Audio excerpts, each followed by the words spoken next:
Like, Brianna Wu is not easy to look at the best of times. That is a particularly horrifying, ghastly picture. She means fat, disgusting, gender androgynous, troll doll looking, non-binary deer people. So I thought you were doing this because you truly believed in the cause and you wanted to get the Dems elected and all this. And now you're gonna give up on it because your ego got slighted because you didn't get the exposure opportunity you thought you were gonna. Everywhere. We went everywhere. Okay. It's crazy. We went to homeless shelters being like, we will pay you $100 just so I can print paper. Everyone realizes why you don't want to admit it's an ego thing. It's an ego thing. It's that you feel like people are gonna take you less seriously or care about your opinion less if they see that you were wrong about something. It's lying. They're lying. You're lying to me. Pretending you care. I right now am like two rooms away from Joe Biden himself, based on some of my networking connects. That's fucking crazy. After silently supporting Stephen's actions this past month, I can't understand why you'd even bother calling yourself a feminist. Please give the man you had write this message a raise.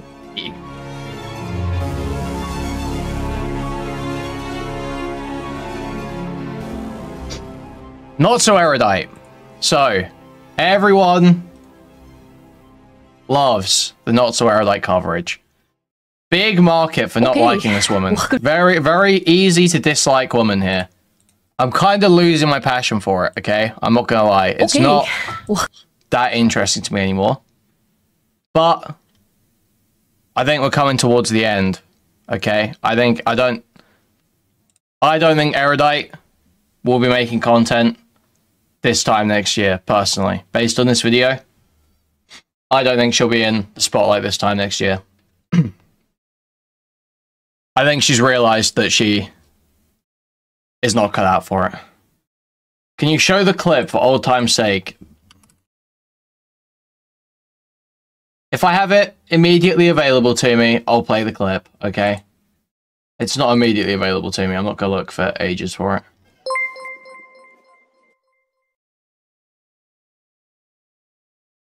There we go. I found it. Oh my god. I wouldn't have as much cool stuff if God didn't agree with me. Woof!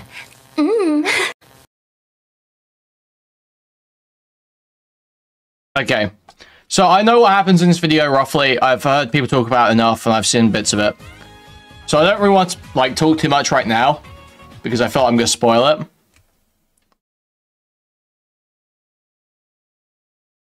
But we'll start watching, okay? Welcome to the new setup. I know it's been a really long time, but I wanted to basically fill you guys in. The point of this video is I'm gonna update you guys on what I've been doing the last year. I basically haven't consistently streamed really at all since September of 2023. That's when basically I picked up my life within a week and moved to America and began pursuing immigration and starting this like new business with Stephen and stuff. Because of that, my life for the past year has really been incredibly unstable. My living situation has been, I wouldn't say unstable, more like unpredictable, which has led to just a lot of issues as far as like knowing when to set up a studio, because it takes a lot of work to like build this space, at least for me. I know some people are really fast at it. I am not. I'm very picky. I come to conclusions decently slowly, and I think, especially you've probably seen when I make knee-jerk reactionary conclusions, they tend to be not my best thought, not my best thinking demonstrated, whereas when I'm slower and more methodical... Dude, this woman actually cannot say a single negative thing about herself. Like, she can't actually say, wow, I really f***ed this up. Or, I'm bad at something. I don't think I've ever actually heard her say that. She's saying, maybe not the best thinking if I do things reactively. But you can't just say, sometimes I respond pretty quickly and I f*** things up, so I just didn't want to do that this time. Like, it's not my best thinking, not the best demonstration of my thinking. Just say you f*** something up. Just say... Like, why do you have to use this coddling language when talking about yourself? I tend to just come up with better conclusions, and I think I just, in general, process a lot better when I have a bit of time. So, what have I been up to in the last year? Well, for those of you who have been, like, completely... You're also picky when it comes to setting up a studio. Yeah, that Bridges studio looked like absolute so now she's just in front of a black wall. Okay. Completely disconnected from my channel.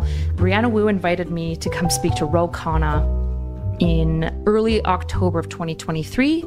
And it was right around the time when Nick and I were looking at moving to Florida anyways to pursue the podcast with Steven in person, as well as just being in America to also go on Fresh and Fit more often, which never actually worked out. Not on their fault, on mine. And just to go on podcasts more often. That was the original plan. So then when Brianna Wu invited me to come and talk to Ro Khanna, I was like, you know what? That is a horrifying picture of Brianna Wu. Like, Brianna Wu is not easy to look at the best of times. That is a particularly horrifying, ghastly picture. I should do it. So I basically packed up my PC, my laptop, mic system, like a big bag of clothes, and I basically drove across America. For the first little bit, slept in my car so that I could flip everything up on its side and there'd be like this narrow passageway in the Stay on target, Kenny. Shut the fuck up. Back of my SUV crossover. It's not quite an SUV, but it's a hatchback that's a little bit enlarged. And I would roll a camper mat out and a sleeping bag, and I'd tuck myself into my car, put on a sleeping mask, and sleep in my car in like parks and stuff. I did not sleep very well, just because I was like constantly nervous of just like people walking up to the car. I was alone. I arrive in... The insistence on a video podcast with a full studio is baffling to me. It makes sense for Destiny, if he uses it correctly. I think it makes sense for Destiny to have a studio where he can produce shows. He is kind of at the level, like, you know, of audience where he can make money off of doing that. If it was just Bridges, obviously it'd be a terrible idea. Bridges on its own isn't worth a full studio video podcast setup thing. That it just isn't worth that. Obviously, it's not making enough money. It doesn't get enough views. But they're doing anything else out of there. He's doing like what, prepared content with Pisco or something, I think I heard about. And apparently he wants to uproot someone else from their life and move them to Miami so that they can co-host a politics show with him. Apparently. That's what I've been hearing anyway. DC. Luckily, I have a hotel. I get to sleep. I get very little sleep, though. It was like 2 days from... No, I think it was 3 days. From Redwater, Alberta. That's where I used to be. Doxed now. Then I stayed with a friend in Chicago for a night, and then I went directly from Chicago to DC. We did the whole Ro Khanna thing. That's when basically I think I got more on progressive victories. There was originally a plan. I honestly, I doubt it would be a BPD woman moving to Miami. I think if Destiny's doing a politics show, I imagine it would probably be with like one, like a Pisco. I don't know if it probably wouldn't be Pisco, but it would be like a Pisco, I imagine. Would be the sort of vibe. In DC, there was the panel. I'm sure. Oh yeah, like Alone in the Box or something. With Emma Bigland, Vosh, Destiny. Okay. Here we go. This is where it's getting interesting. Very well. Just because I was like constantly nervous of just like people walking up to the car. I was alone. I arrive in DC. Luckily, I have a hotel. I get to sleep. I get very little sleep, though. It was like 2 days from... No, I think it was 3 days. From Redwater, Alberta. That's where I used to be. Doxed now. Then I stayed with a friend in Chicago for a night, and then I went directly from Chicago to DC. We did the whole Ro Khanna thing. That's when basically I think I got more on progressive victories. There was originally a plan... in DC, there was the panel, I'm sure you guys saw, with Emma Bigland, Vosh, Destiny, talking about basically how to unite the left and how to motivate people. And I was supposed to be on the panel hosting the conversation. Has she spoken about this before? I feel like I've heard about this before. That she got totally, like, basically snubbed at VidCon. That they were like, they had her ready to go. Did she talk about this in another video? I feel like she did, right? That they had her basically ready to go up there to moderate this panel at VidCon. And then last minute, they're like, no, fuck you. It was, I think she was like a last minute addition and then taken off last minute as well. Like, it wasn't guaranteed at first she was going to be on there. Then she got there and she was going to be on, I think. And then she gets taken off last minute and was like super, super mad about it. Like, crazy mad about it. Built up all the questions. Can you give me a quick TLDR on who this woman is and why I should care? She was a very uninteresting but conceited streamer who did psychology content and orbited Destiny, and then gave it all up to be basically Destiny's personal secretary. I was approved to go on, and the reason I was there is because Brianna got sick that morning, and then literally last minute, 2 staff members, I won't name names or anything like that, 'cause, I'm the streamer and they don't have a voice necessarily, pulled me off and were like, you can't go up there. And the reason was because... Yeah, she was a punching bag on Wick panels. She went on Wick panels to get called a Snow Bunny Demon by Corantos for everyone else's entertainment. There was a whole bunch. There's probably like 5 really loud, angry, like Demon Mama-esque fans that felt some way about Destiny being involved at all, and they were worried that if I went up, it would look like PV was biased towards Destiny because I'm friends with Destiny and I was the one moderating the panel. So they thought it would like look more biased. What ended up happening is they all... Wait, Fairy Queen left a comment. Is it... Has it been removed? Oh no. It's still there. Okay, we'll take a look at some of this. All went up. Angry, like Demon Mama-esque fans that felt somewhat. And the reason I was there is because Brianna got sick that morning, and then literally last minute, 2 staff members, I won't name names or anything like that. 'Cause, yeah, so last minute she's put on this panel. I'm the streamer and they don't have a voice. She's all excited for it. Pulled me off and were like, you can't go up there. And the reason was because there was a whole bunch. There's probably like 5 really loud, angry, like Demon Mama-esque fans that felt some way about Destiny being involved at all. Like what? Listen to the... Yeah, well, Violent Smoker, you're a fucking retard because everyone else knows exactly what she's saying, okay? But you're one of these people, so you're pretending you don't get it.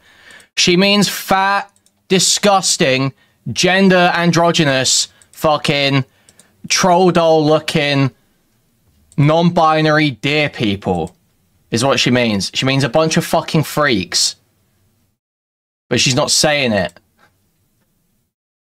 And they were worried that if I went up, it would look like PV was biased towards Destiny because I'm friends with Destiny and I was the one moderating the panel. Yeah, bunch of orcs. So they thought it would like look more biased. The Mama-esque fans that felt some way about Destiny being involved at all, and they were worried that if I went up, it would look like PV was biased towards Destiny because I'm friends with Destiny and I was the one moderating the panel. So they thought it would like look more biased. What ended up happening is they all went up. Everyone was expecting me to be there, including the speakers. And then there was just like Destiny, a seat. Dude, this is so crazy of a Redditor to do. Putting her in the seat. Putting her in the seat in the video, dude. And then Sam, who was moderating in my place, Vosh and Emma. So it was like the worst of all worlds. It was terrible. It was really awkward. I walked in like midway through and like my face was on the poster behind like to be moderating, and I was just like, anyways, in fairness, the people apologized since then for the call. It was the worst call ever. And somehow after that, I was like, you know what? I believe in PV anyways. And I decided to start working with PV. She's bitching about the fact that at VidCon, she was last minute asked to moderate this panel, got excited about it, and then they said, actually, no, we don't want you to do it. And she's saying, well, I almost gave up on the whole project over that, basically. So I thought you were doing this because you truly believed in the cause and you wanted to get the Dems elected and all this shit, and now you're gonna give up on it because your ego got slighted because you didn't get the exposure opportunity you thought you were gonna. TV specifically because they expressed a strong interest in working with DGG, and I wanted to kind of be there to somewhat advocate for DGG, but also advocate for like what, in general, that atmosphere of kind of left-leaning liberal speakers and thinkers. I don't know what that means, but I'm just gonna in an organization, and I saw a lot of potential in the organization. So at that point, I was offered an actual job doing event planning. Yeah, it just was this really awesome situation where basically I had a more steady income while I was working on building stuff up here. And the original plan was that when I got here, this house that I'm in is my friend owns a number of rental properties, and this is one of the rental properties that he was renovating. And And he was really kind, basically offered for us to move into this house when it was finished renovating. And because Nick has a really good eye for aesthetic, especially, he was like, you guys can have a fair. So they're just a friend that's just handing out rental properties. No, I don't think I don't see why it would be Dan. I don't think Dan would give Kyler a fucking house. I don't think that's Dan.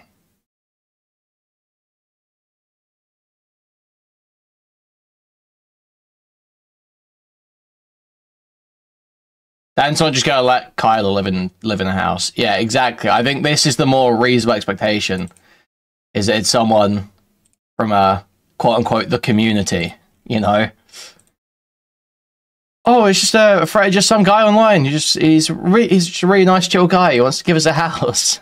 Fair bit of say on like what the house looks like. The contractors promised that the house would be done in November. The permits didn't ever get pulled properly, despite us telling the contractors that they needed to get permits for the work. And then the city shut down the work until the permits had gone through. So we had about a 3-month lapse of just waiting for permits to go through. So originally we were going to move directly from my friend's house that we were staying like with him at his house to this house. And that obviously wasn't going to happen. So he had another house that had just opened up, had his previous renter move out, and he's like, why don't you move into that house? That house was the one I was in previously. It's really small. I'm really blessed that he let me stay in there. Just to be clear, none of this is ever going to be a complaint about the situation. I fundamentally was given a house to stay in for like a year at basically like minimal cost. Like I covered utilities and that was it. And it was amazing. The problem is that the house is old, and there's a really big problem with termites in the house. And to be clear, my friend pays like bi-weekly Terminex stuff, but apparently the termites that are there are like pretty much impossible to get rid of. You can only like manage them unless you like fully incubate the whole house, and we had nowhere to go. So that was not really an option. And it's like 20 grand. And we're like, you don't need to spend 20 grand for us. Like it's fine. We'll just put up with the termites. So we started living in that house. It was like 2-bedroom, but the entire time the contractors would keep saying, like, next month you'll be moving in, next month. And so it was like January, and they're like, don't worry, February 20th was the day we were given. And then it was like March 6th, and it just kept getting bumped and bumped and bumped. And so this whole time I'm like, I could spend the money that I need to like set up a studio in the termite house, but I really don't like it. The room that I was in was pretty unideal. I'd have to do a lot of like, I'd need to put like rugs and stuff up. It was just a really open, large, like echoey room. And so I would need to do a fair bit of work, and the lighting in that room was horrible. So I'd have to do a lot to set up to just make it look kind of aesthetic and soundproofed, basically. And because they kept saying you can't, you really need to do all that. You need a full studio. You couldn't have just done like a basic lighting setup. I might put got a curtain. Is it? I just don't like. Why should make it sound like it has to be? If you're in a place temporarily, why do you need a full studio? Why would you not just get a basic lighting setup, throw a curtain over the window, and I don't understand. It'll happen next month. I was like, I'm just not going to put in the money. We're going to wait, and we'll get it next month. And the whole time that we're living in Termite House, you need to remember all of our stuff is still in Canada. When you're coming on like traveler's visa, unsurprisingly, they don't love you traveling in the States if you like bring a U-Haul with like a bed and like housing furniture. It makes them believe you're not just traveling, which is fair. So we were living for a while because there's a number of things. Number one, our immigration was promised to be done by February. It was not. Number two, we thought the house we'd be moving into, this house, would be done by February, then March. It was not. So we can't ship our stuff from Canada until I have a visa number. That's what's going to be required to ship our stuff. So the whole time we keep thinking immigration, it's going to happen anytime soon. We don't want to have to buy like a whole new wardrobe and a whole new house. So for probably 5 months, we're living off of paper plates and plastic forks and like 2 pans that our friend borrowed us, until finally we're like, okay, this is like nightmare fuel. Like, this doesn't work. So we bought like a couple plates, like 2 bowls, a cutlery set, and like 1 extra pan. But again, we have like a really nice kitchen set at home. Like, we're waiting to bring our stuff from Canada. Needless to basically say, I just like, house okay. that we're... I guess I'm not the target audience for this video. It's people who actually give a fuck about her life. I'm just sort of sitting here thinking, like, why would anyone care about that? What is this whole story about? What's the point here? Well, I don't give a fuck.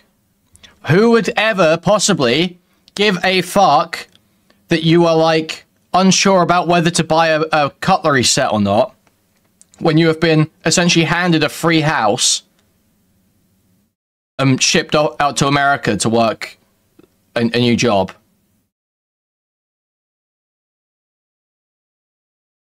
Why do I give a fuck that you were umming and ahhing about whether to buy a cutlery set? You've been, like, handed everything, retard. What? We're supposed to be moving into, we only got into in October of this year. So it was like a whole year delayed in getting into it. Whole bunch of problems. There's still problems. 10 out of 10. Would never recommend working with the contractors that we worked with. They are genuinely terrible, lazy pieces of crap who are unquestionably skyrocketing the prices to take advantage of my friend. I'm like, they're the worst, literally the worst. Wow, who could possibly guess that the guy who's giving you a free house for most of the year is a complete fucking pushover who's getting ripped off by contractors? Wow, who could have possibly guessed? And Sulak, you know what? You can decide if I should keep that in there, okay? You're going to be my final wall of defense. We still have problems like the lights, just all the wiring. We paid for like the highest end wiring so that we knew that with all the electronics and stuff that we have, that we would just be Gucci, except whoever like installed the actual like light plugs. This is what I've been told by another electrician. Somebody in the comments tell me if this is wrong, but if we have too many lights on our power, especially if I put the blow dryer in the bathroom upstairs, everything in the house will flicker a little bit, which is crazy because we have like high grade wiring throughout the entire house. And it's just, an electrician was basically like, the wiring's pretty good. There's nothing like specific. It's probably just like a kind of a mid to crappy job. There's probably a couple of errors, but to fix it, we'd have to like potentially like go through all of the wiring in your house, which we can't afford to do that because that would be like 30 grand plus then you'd have to fix the walls. Anyways, nightmare situation. But we still love the house. Just to be clear, we love the house. It's just the contractors are garbage. And so the whole year was with the house was fighting with the contractors. But when you fight with contractors who are actively working on your project and have taken your money, you don't want to be a caustic asshole and have them fuck you over. So you need to like fight with them in like sneaky, smart ways so that they like you enough that they'll keep doing the work that you need them to do and not like fuck you over in some way that you don't know. Especially in Florida where it seems like it is really hard to hold any professional accountable for their crappy work.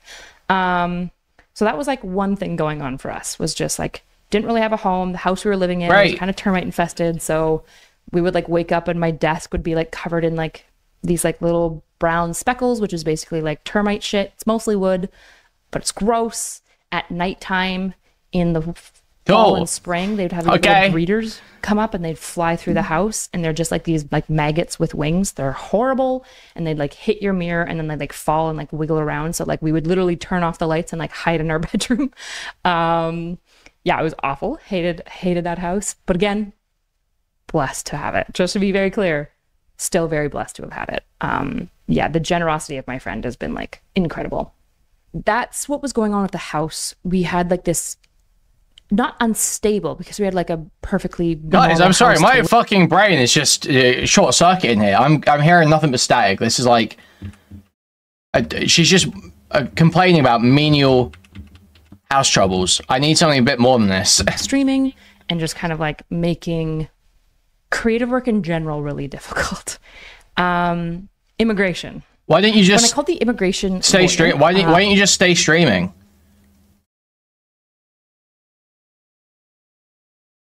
Why didn't you just keep streaming? Then you could have at least made some money, right? While you're in this horrible situation. Would that not be a better way to go about it? I don't understand why the maggots mean you can't stream. It makes it hard to do anything creative. I mean, what, so you can't boot up OBS? You can't open OBS on your computer and press start streaming? Because there's, what, bugs? I don't understand.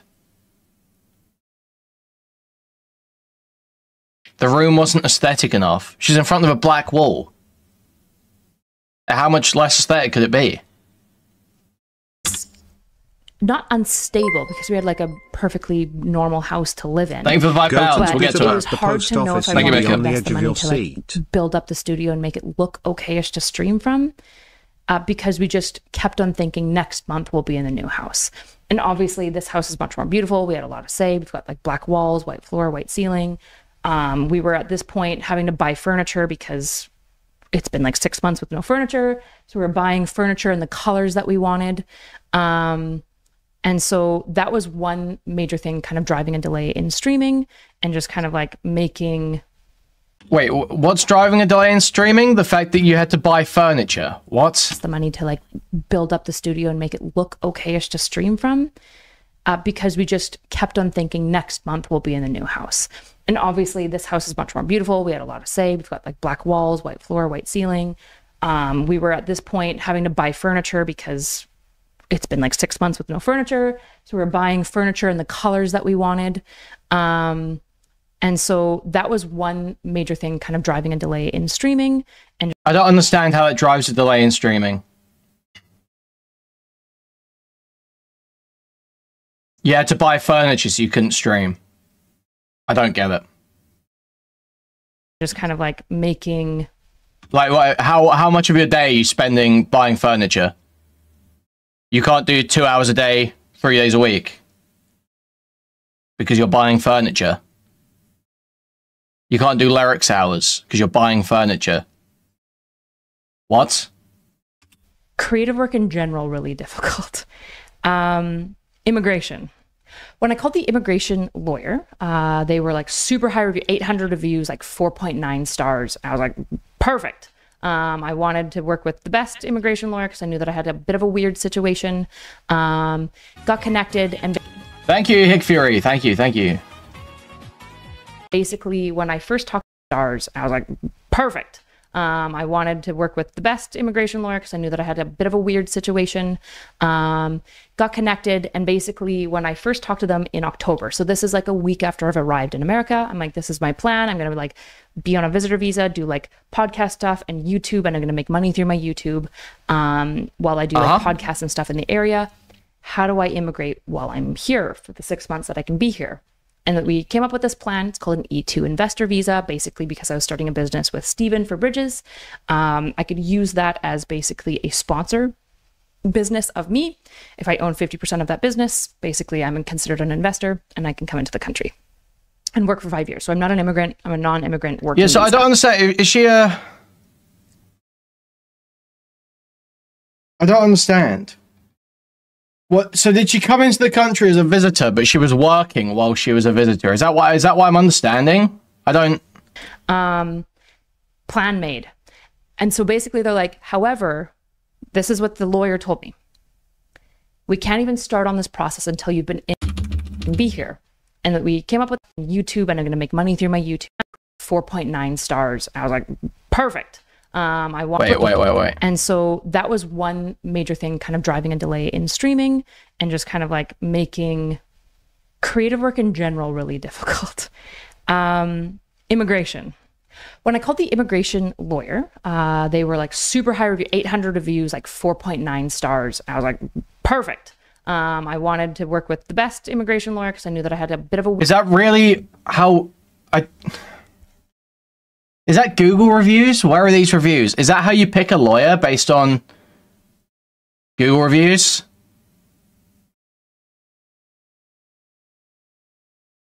I've never had to do it, so but I feel like there must be better sources to check than Google reviews. Or like whatever.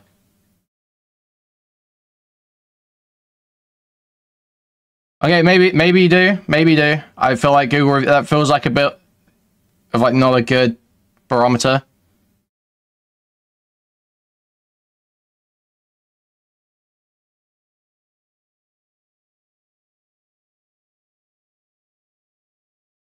Worked in advertising. #1 customer attorneys on Google pay-per-click. I don't understand what that means.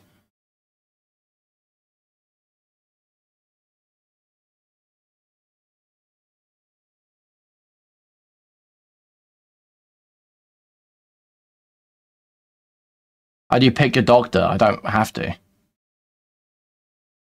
have the NHS. Fuck you mean?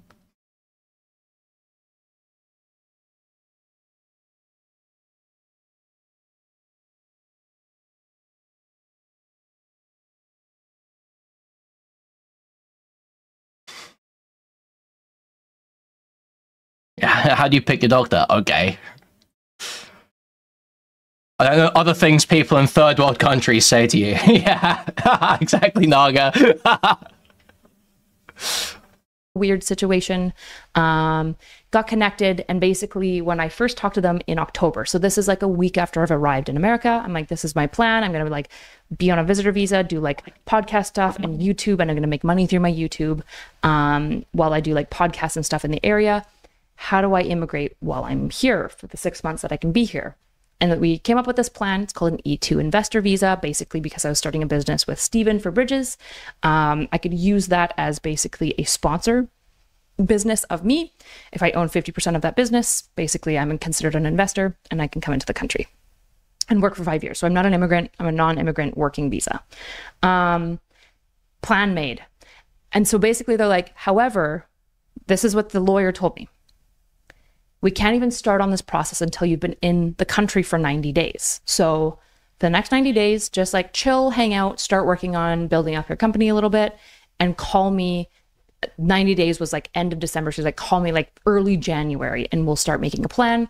It should take about 2 weeks to finish your application. We'll send it in and you should have your immigration done by like 2 months after that. And I was like, that seems really fast and crazy. But okay. Hindsight. Get a second opinion. That was crazy talk. Also, the 90-day stuff, not real. Afterwards, I talked to them about it when I was like, hey, you guys told me to wait 90 days before I started anything. They just were like, oh, we don't remember saying that. And I'm like, okay, well, I do because I have it in my notes. So I think I saw someone JSO covering this last night. And it seemed like there was, was putting it through ChatGPT, and apparently there's like, it's not like there's a 90-day wait period, but there's something like, there's a general rule of thumb that if you don't want immigration to question you too much, you don't change your visa status in the first 90 days in the country or something.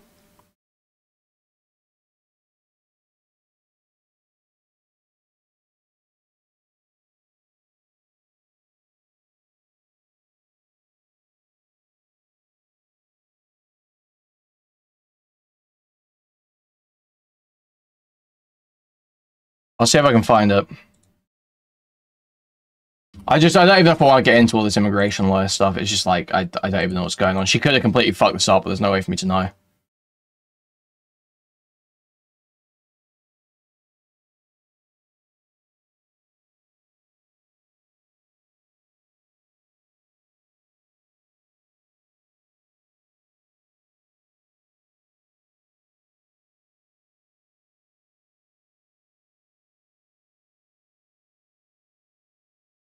Oh wait, where's this?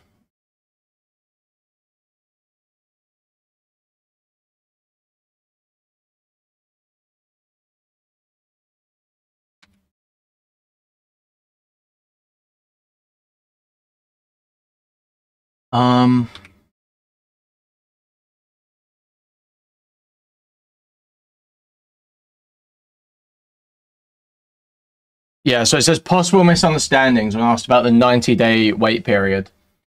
Adjustment of status versus consular processing. If you're already in the US under a different visa, like a visitor visa or an ESTA, you might need to be cautious about changing your intent during the first 90 days. The 90-day rule is a guideline by US immigration authorities to assess whether a person misinterpreted or misrepresented, their intentions when entering the US, e.g. entering on a tourist visa and quickly applying to change for an E2 visa. The E2 visa does not require prior residency in the US before applying, however you must actively engage in the business after receiving the visa and relocating to the US.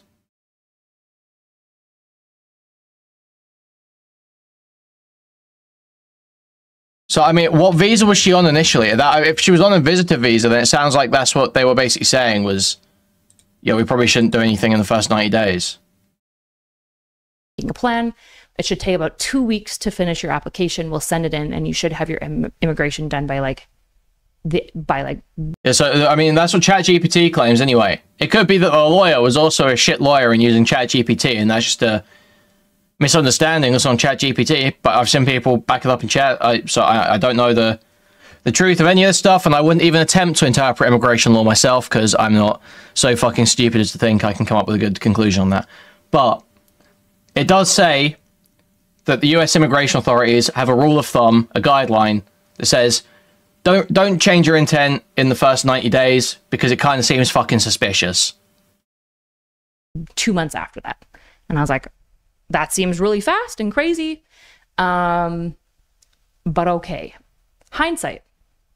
Get a second opinion. That was crazy talk. Also, the 90-day stuff, not real. Afterwards, I talked to them about it when I was like, hey, you guys told me to wait 90 days before I started anything. They just were like, oh, we don't remember saying that. And I'm like, okay, well, I do, because I have it in my notes. I wrote it down and followed your prescription of what I needed to do. So anyways, when you're immigrating and you're looking for lawyers, Bridges died. Get a second opinion. Always. Just always. And check what the first person said to you against the second person. And if there's a discrepancy, get a third person's opinion before you go forward with selecting a law firm. I will not name the law firm that I worked with. 90 days goes by. I give them a little call and I'm like, okay, let's get started. And they're like, okay, so we need this, this, this, this, and this from your business. And I was like, I don't have any of those things. And they're like, why not? I was like, because you told me that I couldn't do anything for 90 days. And they're like, wait, okay, oh my god. I think I see. Do I understand what's happening here? They've told her we can't do anything for 90 days, as in, don't change your immigration intent, try and change your immigration status for 90 days. But in that 90 days, there's a million other things she could have been doing to get ready for that investment, for the investor visa.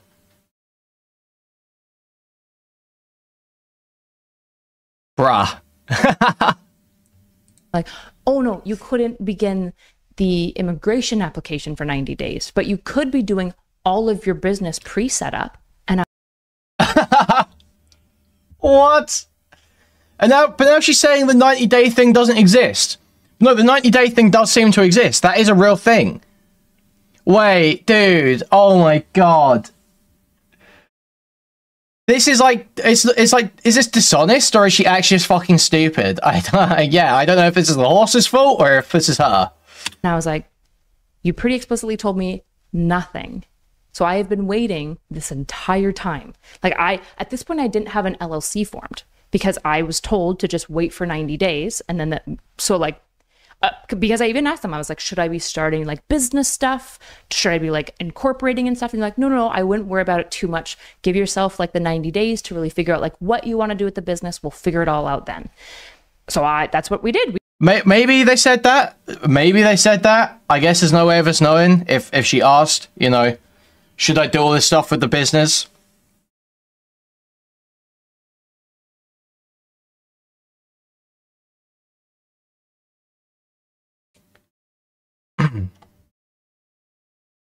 I mean, if they were telling her don't do anything, then I mean, sure, she was led astray. If they literally said don't do any of your business stuff for the next, it sounds like she was led astray. It just seems crazy. You didn't Google this or ChatGPT it. You didn't check any of this stuff anywhere else. You just went to one lawyer. Okay, sure, whatever. We kind of figured out, which is good because in many ways the show shifted a little bit and what we were originally going to do in the direction and stuff. And so by the time I called them, I actually have a pretty good idea of what we. It sounds like they're assuming she had a business started already. Maybe, yeah, true. Again, it could be that she's a fucking idiot. It could be that they're a terrible law firm. It could be that they both just misinterpret each other. There's no way to really know here. I just feel like it's pretty crazy to spend 90 days doing fucking nothing, not even double checking the information you've been given. We want to be doing as a business. I'm ready to go. And they're like, oh, well, you need to get licensed and you need to incorporate as an LLC, which takes like 3 to 4 weeks minimum. And I was like, that's not good. And they're like, yeah. Yeah, and it's comedic either way, to be honest. It's comedic no matter what, because she spent 90 days doing fucking nothing, and that's hilarious. If you call them, they will expedite your LLC incorporation. And so I call them and they're like, no, we don't do that. That's not a thing. You can't, like, no. We get to it when we get to it. There is, like, no expediting. I imagine if you have some nepotistic connection, there's a way you could expedite. But basically, I called, like, 4 times. And every single person I talked to at the Sunbiz Incorporation, whatever, was like, yeah, no, this doesn't happen. So problem 1, that's going to take 4 weeks. I also need to apparently have an LLC, have a bank account set up, have the bank account running for a few months so it shows that the business is, like, live and successful. And then I need to invest I won't say how much, but a certain large quantity of money into the bank account of the business. And I was like, great, that also would have been good to know in October when I called you. So that takes a while to figure out. I've got to sell off a number of assets, do a number of things. I need to wire the money over, but at this point, my debit card had been lost or stolen. I can't remember which it was, but I didn't have it. And to get a replaced debit card for a Canadian is a nightmare when you're not in Canada because they don't want to ever ship it out. And I basically was on the phone with TD Bank for like probably 4 days talking to just levels of escalation of like investigators and everything until finally I just met like a pretty high up supervisor who felt really bad for me. And she was like, I got you. I'm going to take care of this. We're going to ship it to you. I'm going to send you a form to basically like waive our liability that if we mail your debit card and it goes to the wrong location, like we're not responsible. Signed all that shit. Got my debit card so that I could do all. Okay, okay, sure. I mean, she figured it out, so I got through too much shit. But I just, is it really that difficult to like? You didn't know anyone in Canada that maybe could have just like gone to your place, picked up the debit card, and mailed it to you in America? You don't have any Canadian friends? I guess not. Whatever, man. All the money exchanges like online. Once I have the debit card, it turns out it's still not great. I still have to go home and wire stuff. And now at this point, I've been in the country for 6 months. Plan was to apply for an extension. Basically, you apply for an extension. It takes a really long time, and it gives you several extra months to basically maintain your visitor visa. So I'm filling out the information. Yeah, so she's on a visitor visa.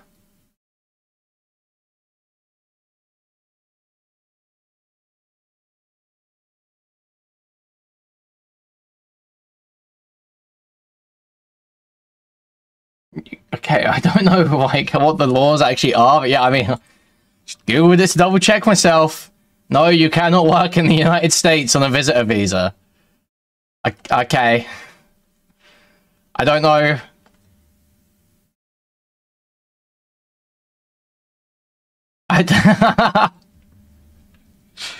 Maybe there's some legal loophole I'm not seeing here. Maybe there's something going on that I just don't get. Maybe I'm the fucking retard. I don't understand immigration law. I would never claim to have like some firm conclusion on this stuff. But is that not just working illegally in another country? Oh my god. I'm working for, yeah, exactly. Working for a PAC too. Obviously a super PAC or whatever. Hybrid PAC, sorry. Working at the fucking election. It's just like, it's comedic. It's like actually comedic. Fuck. Okay, welcome to the new.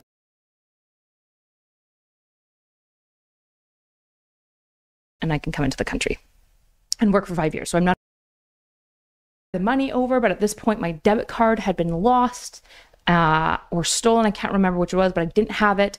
And to get a replaced debit card for a Canadian is a nightmare when you're not in Canada because they don't want to ever ship it out. And I basically was on the phone with TD Bank for like probably 4 days talking to just levels of escalation of like investigators and everything, until finally I just met like a pretty high up supervisor who felt really bad for me. And she was like, I got you. I'm going to take care of this. We're going to ship it to you. I'm going to send you a form to basically like waive our liability that if we mail your debit card and it goes to the wrong location, like we're not responsible. Signed all that shit.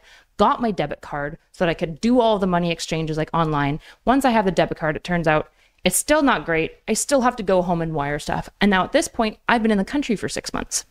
Plan was to apply for an extension. Basically, you apply for an extension. It takes a really long time and it gives you several extra months to basically maintain your visitor visa. So I'm filling out the information that my lawyer asked for the extension.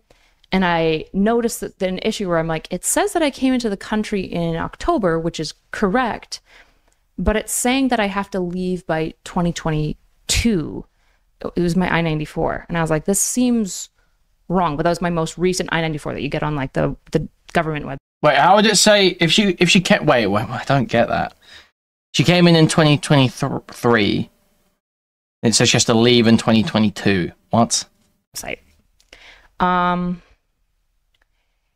My lawyer calls me in a panic and goes, that was the wrong I-94. And I was like, what do you mean? He's like, that isn't the correct I-94. And I was like, that's I-94 I sent you like 3 months ago. And the one that you told me to find, and that's what you told me to get. And he's like, yeah, I didn't check the dates. And I was like, oh, okay. And he's like, I'm going to look into your last port, but I'm pretty sure you've got to leave the country today because you might be overstaying your visit. And I was like, great. My mom had literally just arrived for Easter. And the next... Dude. Who cares if you overstay your visa? You're already working illegally, no? Fuck it. Just be an illegal immigrant at this point. Next day, I was like, well, we got to fly home. So I fly to Montana. My dad very kindly drives across Montana, picks us up, drives us across the border. We get home and my lawyer advises me stay in Canada for like a month. So pros of this, there's a bunch of wire money transferring that has been a nightmare to do from my Canadian to my American account, to my American business account, that now that I'm home in Canada, I can just go right in and do. So I go into the bank, I wire transfer the very large amount of money directly to my business account in America. So check, one of the biggest things for my immigration, done. You know, pros, I got to see my parents and family. Cons, my family's not doing super well right now. It's very stressful. I was away from Nick for a month because he had come a lot later than me, so he was still good to stay, and that our dog was down there at this point. Like, we couldn't just up and leave.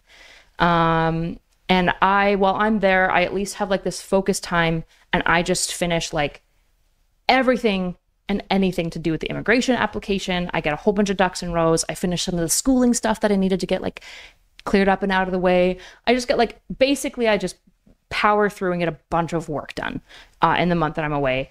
And so in April, like 6th or 7th, like right early, as soon as I get there, I send my lawyer everything and I'm like, application done, good to go. Please send it off so I can apply for immigration. It's just like, because... Okay. So you can do...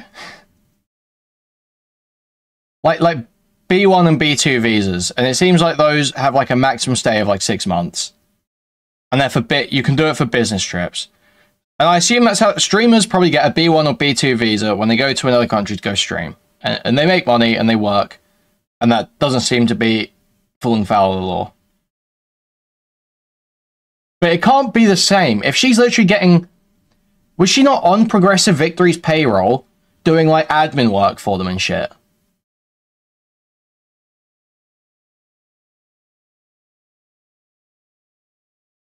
Like, it's not like she's just streaming.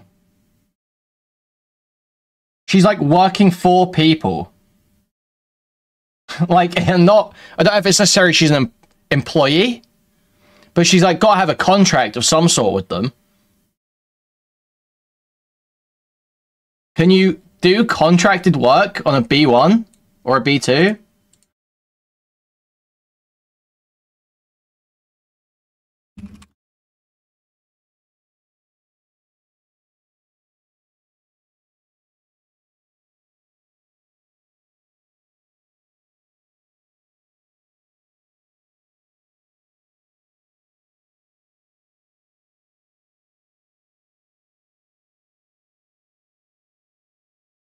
Consulting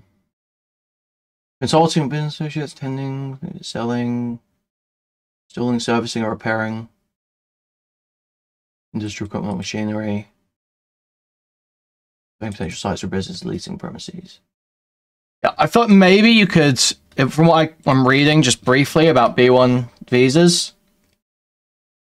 I think probably like doing stuff like setting up the Bridges studio and all that shit sounds like it probably falls under the sort of things you can do on a B1. But I don't think they're just going and working for a fucking pack.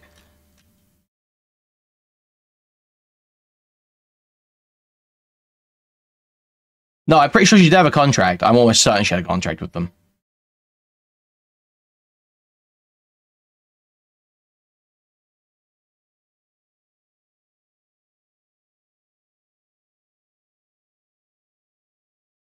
All the PV people had contracts. And he's like, bet. We get to the end of the month of April. I'm like, hey, just checking in. You haven't really gotten back to me. I'm assuming you've sent my immigration papers.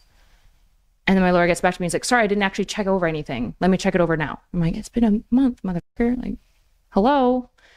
He checks it over and he's like, actually, I need these documents. And I was like, they're in there. And then I screen cap the documents that he's looking for. And he's like, oh, I actually want a couple more of these and these. So I find a couple of extra documents and put those in there too. And we're like going back and forth. He keeps asking for things. And I'm like, I already have this. And he's like, no, you don't because of such and such. And I'm like, why didn't you include this in the original list that you gave me? I did everything on your original list, so just include that. So anyways, we're going back and forth. He tells me I can go back to America in like June, April, no, in May. I go back to America in May. Still hasn't filed the paperwork, by the way.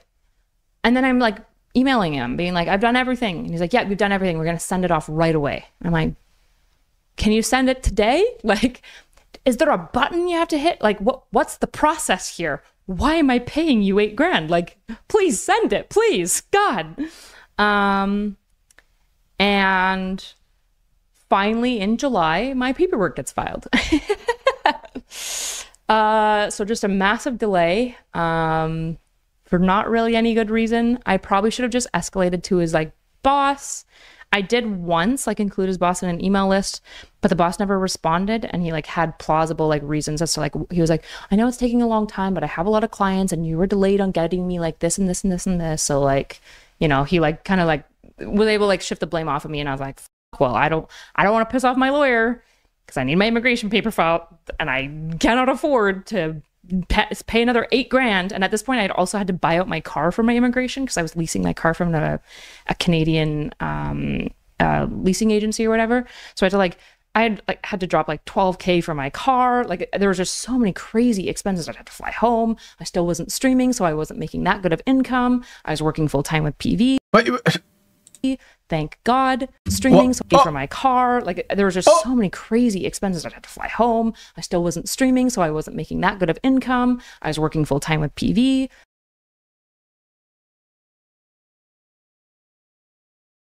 Home. I still wasn't streaming, so I wasn't making that good of income. I was working full time with PV. Full time on a B1 visa. Illegal! Illegal! Illegal! Illegal! Wait, where's my... Sorry, I need to have my sound effects ready, really, don't I?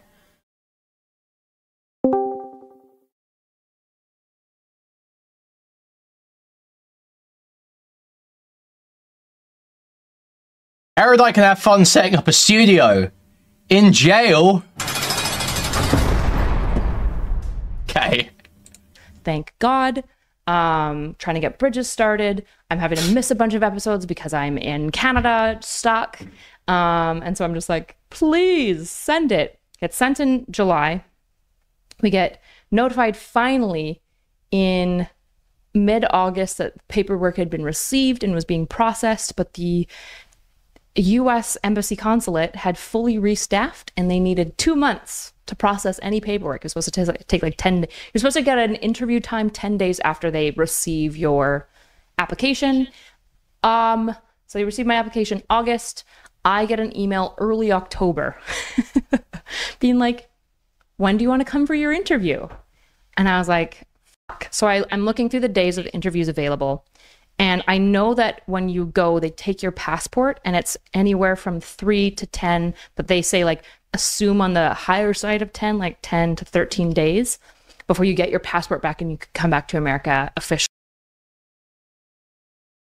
Someone has floated a theory to me. I wonder if I'm able to say this theory out publicly. There's a theory been floated to me that she may have specifically been a contractor at some point to try and avoid the obvious illegality. Interesting. Actually immigrated. So I'm looking at the days that are available, and I think the soonest day was like October 27th. And I'm like, that if we have the election night stream, November 6th, which is like a big deal for the studio. That's like the biggest event we've hosted. And I don't want to miss it. And I'm like, if I book my visa interview, because I have to go to Canada and Toronto for this, in end of... Guys, I'm sorry, literally 2 seconds. Actually, okay, for 1 minute, okay? I will not be gone long. I'm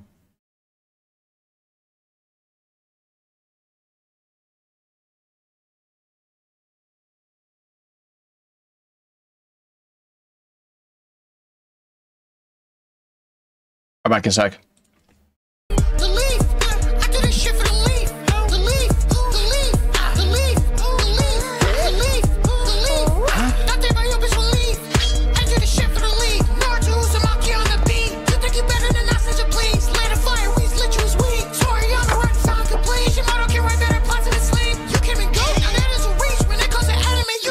When messing with the belief.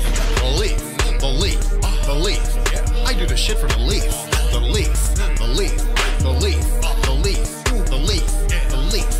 My guy, Green Beast. I'm a Johnny from the leaf. So I wish a ninja would. And I'm chilling with a leaf. 1000% understood. Tie juice versus key. Energy levels are top for strategy. Yeah, son, I'm not a leap. My hands, my feet can counter any death.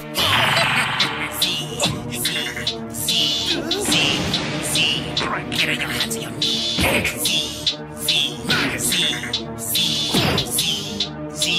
This galaxy belongs to me. Die, monkey. No, I also Lord Freeze. I am not nice in your life and what's right like a visa. Conquest is my leisure. I'm down the right committed to the set as a teaser. Suck middle face Caesar. Flashes your village and all you will see is debris. The galactic grim reaper. I'm going apeshit. Guess I'll pass it to Vegeta. With your power levels, it couldn't be weaker. Kill Nappa, he was acting like a diva. I heard your flows and I think they're Omega. Principal saying, little bitch, I'm a cheat. Okay, I'm back. I can't want to see the end of this now, though. 1 second. Your show has no plot development. Strength doesn't matter when met by intelligence. Your storytelling's inelegant. The use of the Dragon Balls led to your detriment. All of your screaming's irrelevant. And with your piss poor pacing, no other anime's proves is negligence. How's that? Came from the future to show you. Oh yeah, Trunks, let's go. Famous because you had road on our back. Matter of fact, Trunks in the past. Beats anything should be never had. So go ahead, attack, fight back, get mad. Promise you're gonna eat my black. Sorry, just while I'm on the... Where's that fucking dude?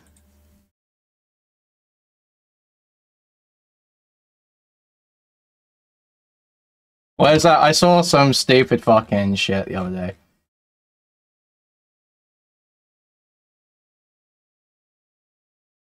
Wait.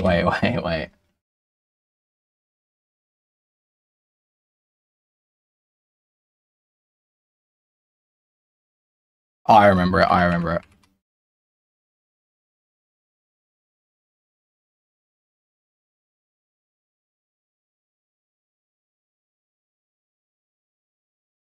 Dude, this shit is so stupid. Like, what?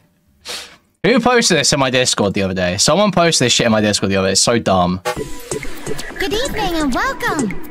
I'm Bernice, and I'll be serving you today. What can I get for you? A drink? A what? That's right! Freezy Bob! Purple, black, or blonde. I much prefer bald. On the talk of their resolve, I'll have to make sure that they're gone. Anywhere I go, any place I choose, there is another, saying on the loose. Any monkey in my visor, I set him on fire! That one time I blew your blood away. It was my desire. I'll do it again if I can have my way.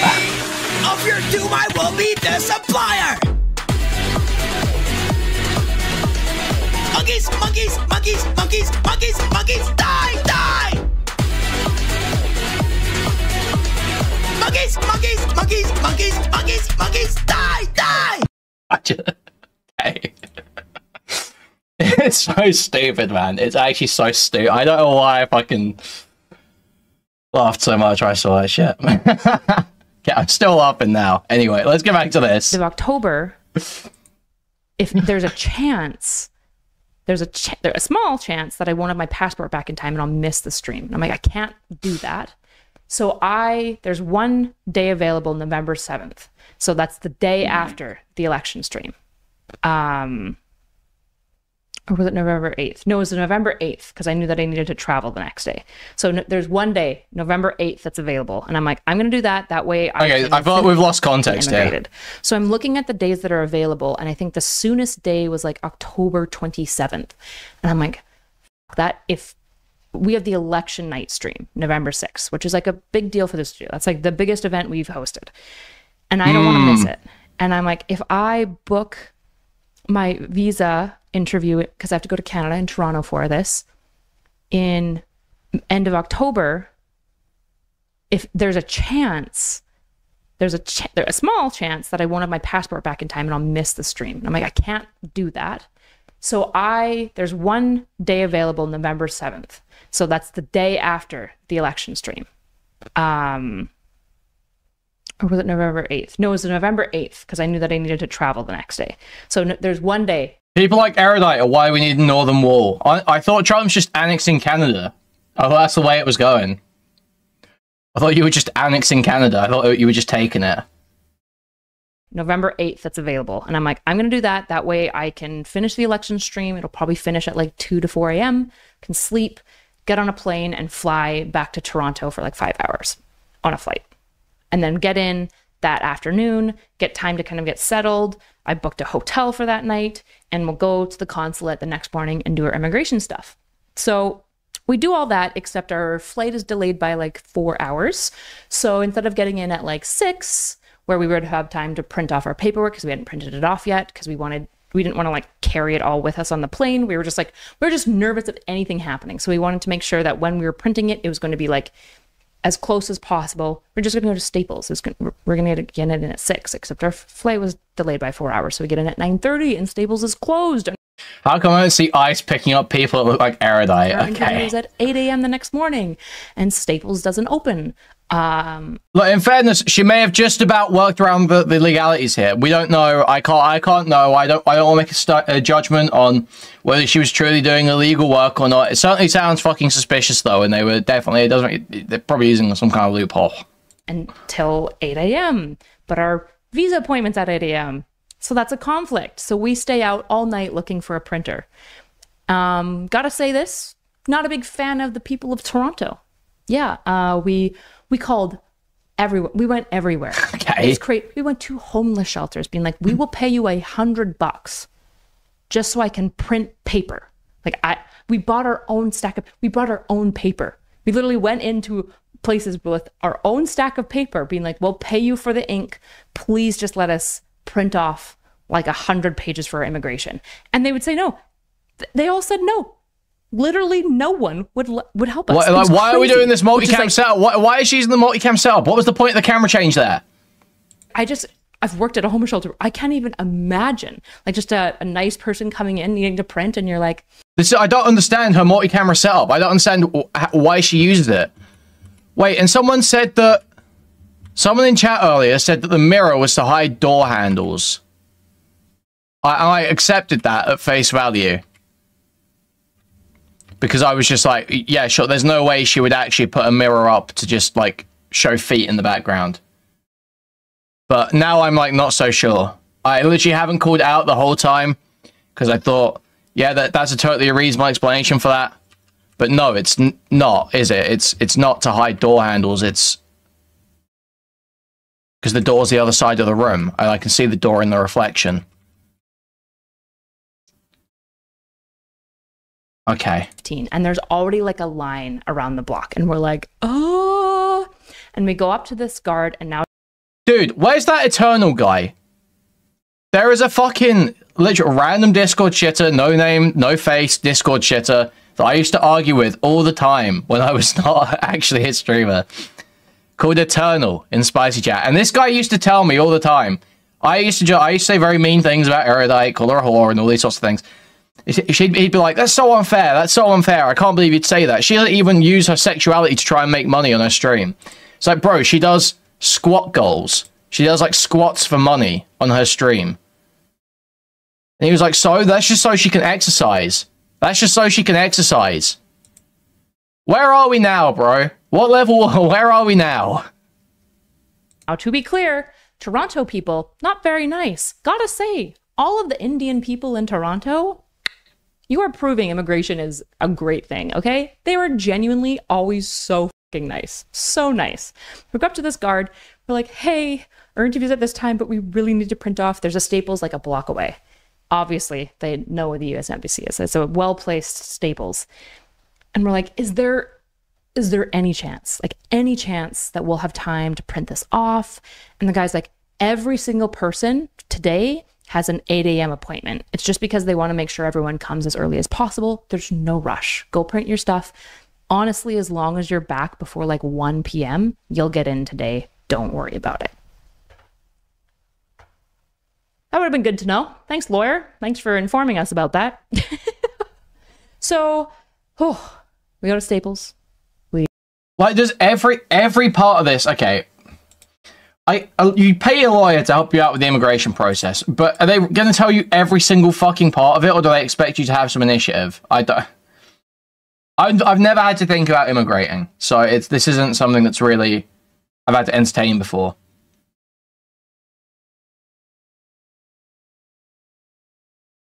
But do they not expect you to have a little bit of initiative? So I go and find some of the stuff out yourself? We print everything off. We get our passport photos taken and brought in. We go in for the interview. Turns out we don't need any of that paperwork. We needed to print off proof that we had an appointment that day, which we have. Our application number, which is the front page of our application, and passport photos. So we are holding this stack of 175 pages that I had prepped for this application, okay? 175 bank statements, proof of selling assets. We had silver that we had sold, so the invoice for that, invoices for services that had led to me having the savings and assets needed to invest the large amount of money, like all of the bank transfers, proof of contracts with staff, proof of contracts with content creators, photos of the studio, photos of our website, like just everything. 175, a huge document that, in fairness, my lawyer wrote up that was great, that outlined like our entire business plan. We go to the interview. I'm nervous as balls because I've been told like, this is a really intense interview. Do a good job. Do a good job. So I'm like, I'm standing up there. They wave my husband up because he's considered like an E2 spouse, so he's not the main one for the interview. And the guy that's interviewing me is getting trained. And there's like 3 people behind him, like evaluating every one of my statements. And so I'm like so nervous. I'm like, oh God, I hope I don't say anything. Like Lauren Chen is a Canadian who did foreign interference. What if they feel some sort of way about a Canadian doing like political podcasting? Like, like I'm freaking out, right? And it was so easy. They were like super chill. At one point, I saw the girl looking at my channel and then she showed it to all of them and they were like, ooh. And just so you know, NotSoErudite channel was like 50K subs, okay? I understand. Small potatoes, unless you're in Canada. Then you're like the most famous person they've ever met, which is crazy because now that I've met like some of the most famous people on the internet, like Harley and Amaranth and like all these people. Dude, some of the most famous people on the internet. Like Epic Mealtime. The most washed loser bitch on YouTube. The most washed, whiny, bitch old man on the fucking platform. Who did dog shit gimmick videos 15 years ago. Harley Morenstein. Epic Mealtime. You know, this classic channel that gets 5K views now. Fast food lasagna, bacon strips. Thank you. This guy. Tomato, pickle. No. Streets. Now it's my turn. Ripping off strips of that bacon-ish. Tray by the tray all day. Onions and bacon for that custom salad. This is the most famous guy on the internet to not so erudite. Tasting meat poop. From ground beef penetration. Tomato salad. Jack Daggle salads and our meat salads.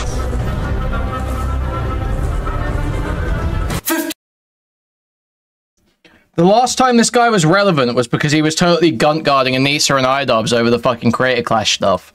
Literally falling on swords for them and being a total lying bitch in Twitter spaces. People treating me like I'm like anyone noteworthy is wild to me, because I'm just like so deeply insignificant. But he's actually totally fallen off, and he's like borderline lolcow. Like, see my channel, they get kind of excited, they're asking a little bit about the channel, like all these people.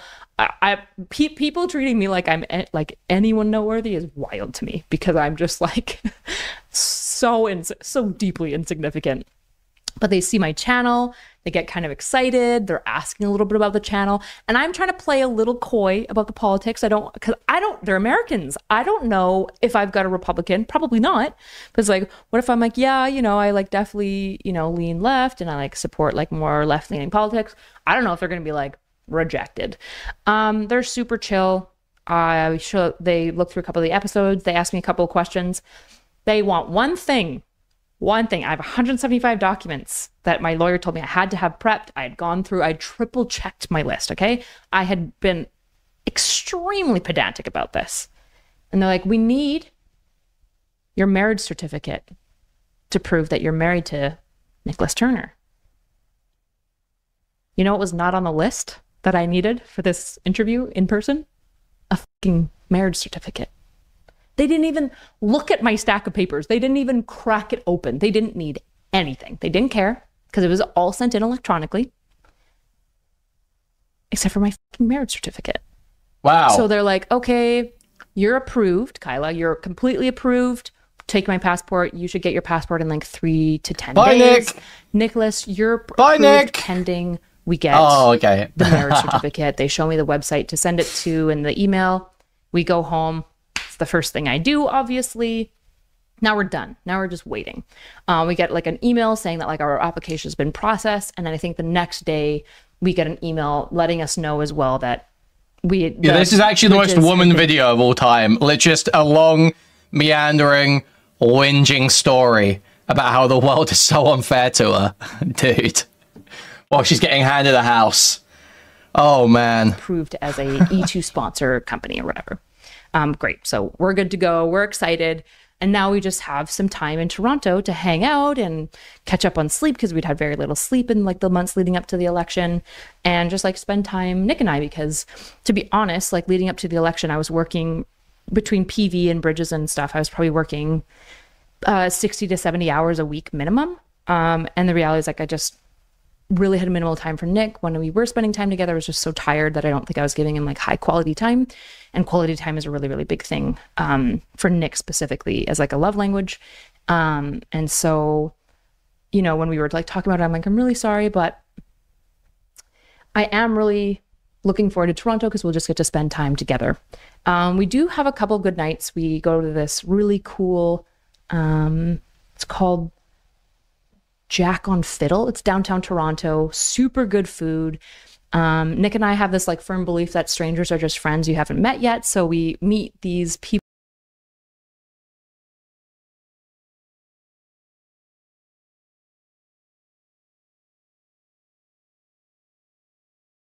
nights. We go to this really cool, it's called Jack on Fiddle. It's downtown Toronto, super good food. Nick and I have this like, dude, I actually the open relationship couple who say strangers are just friends you haven't met yet. That's like the most hey, we saw you from across the bar room. We really dig your vibe. Like, statement I think I've ever heard. I think I've ever fucking heard on a video. That's so fucking wild. This really cool, it's called Jack on Fiddle. It's downtown Toronto. Super good food. Nick and I have this like firm belief that strangers are just friends you haven't met yet. So we meet these people sitting near us because they bond. The waitress connects us because Nick loves fruity girl drinks. And the guy sitting across from us with his friend loves fruity girl drinks. And he's trying to convince his other friend to drink fruity girl drinks with him. They won't. Anyways, we end up all sitting together and eating and chatting. They're awesome. We're friends now. The one of them is probably going to come down and visit us at some point. We just like make these friends. We go out. We go back to his house or his apartment in downtown Toronto. Get way too drunk, especially them. Oh my gosh, they were so drunk. And then the plan was basically we're going to go visit my aunt who lived just near Toronto for like the weekend. And then the plan was to come back into Toronto and stay with possibly Dreg in the studio, maybe book like a Airbnb for like 4 to 5 days until we get our passport, and then sleeping in the Bridges studio. Wait, sleeping with J-Reg in the Bridges studio. Basically, we're gonna go visit my aunt. Bunking with J-Reg in the Bridges studio. Is that what I just heard? The one of them is probably gonna come down and visit us at some point. So we just like make these friends. We go out. We go back to his house or his apartment in downtown Toronto. Oh no, this is in Canada. Oh wait, no, not the Bridges studio. It's J-Reg's studio compound. Oh my gosh, they were so drunk.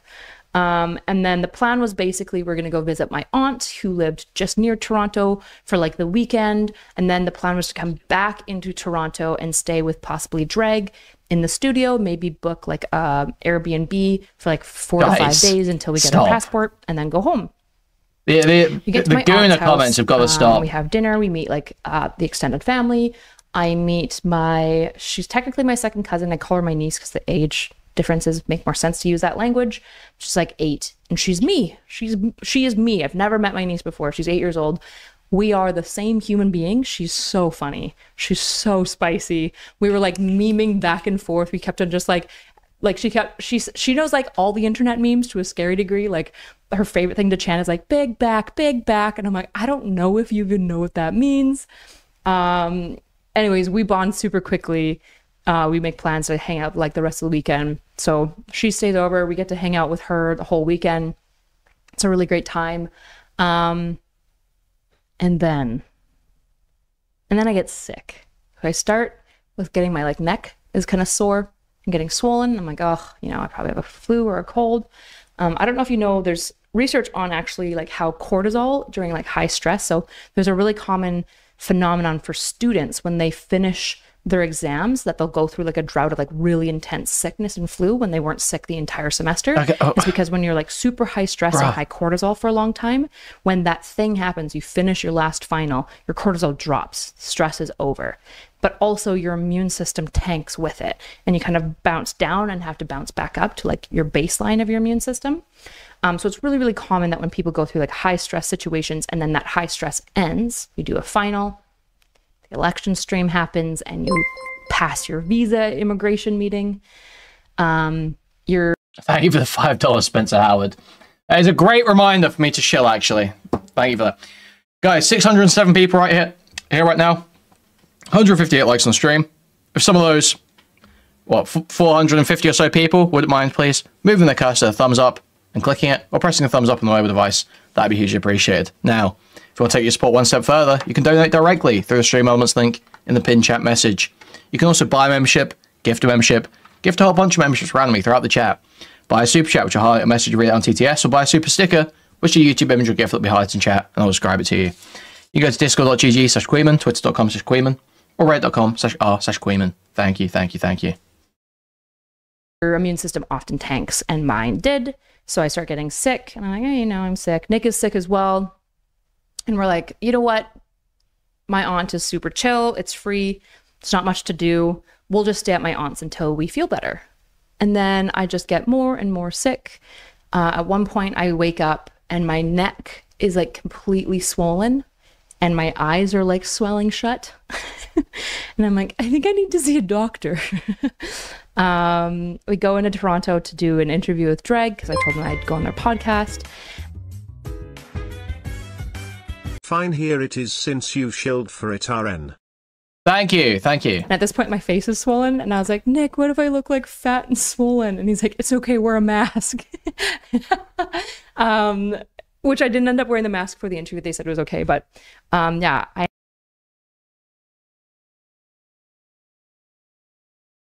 Okay, I don't know that I...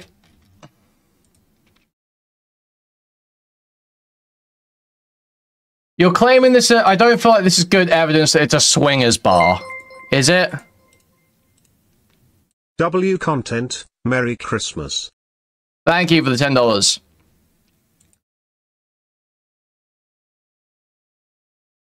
I feel like you're having to make a jump here. It just says mingle, flirt, and fling a few darts.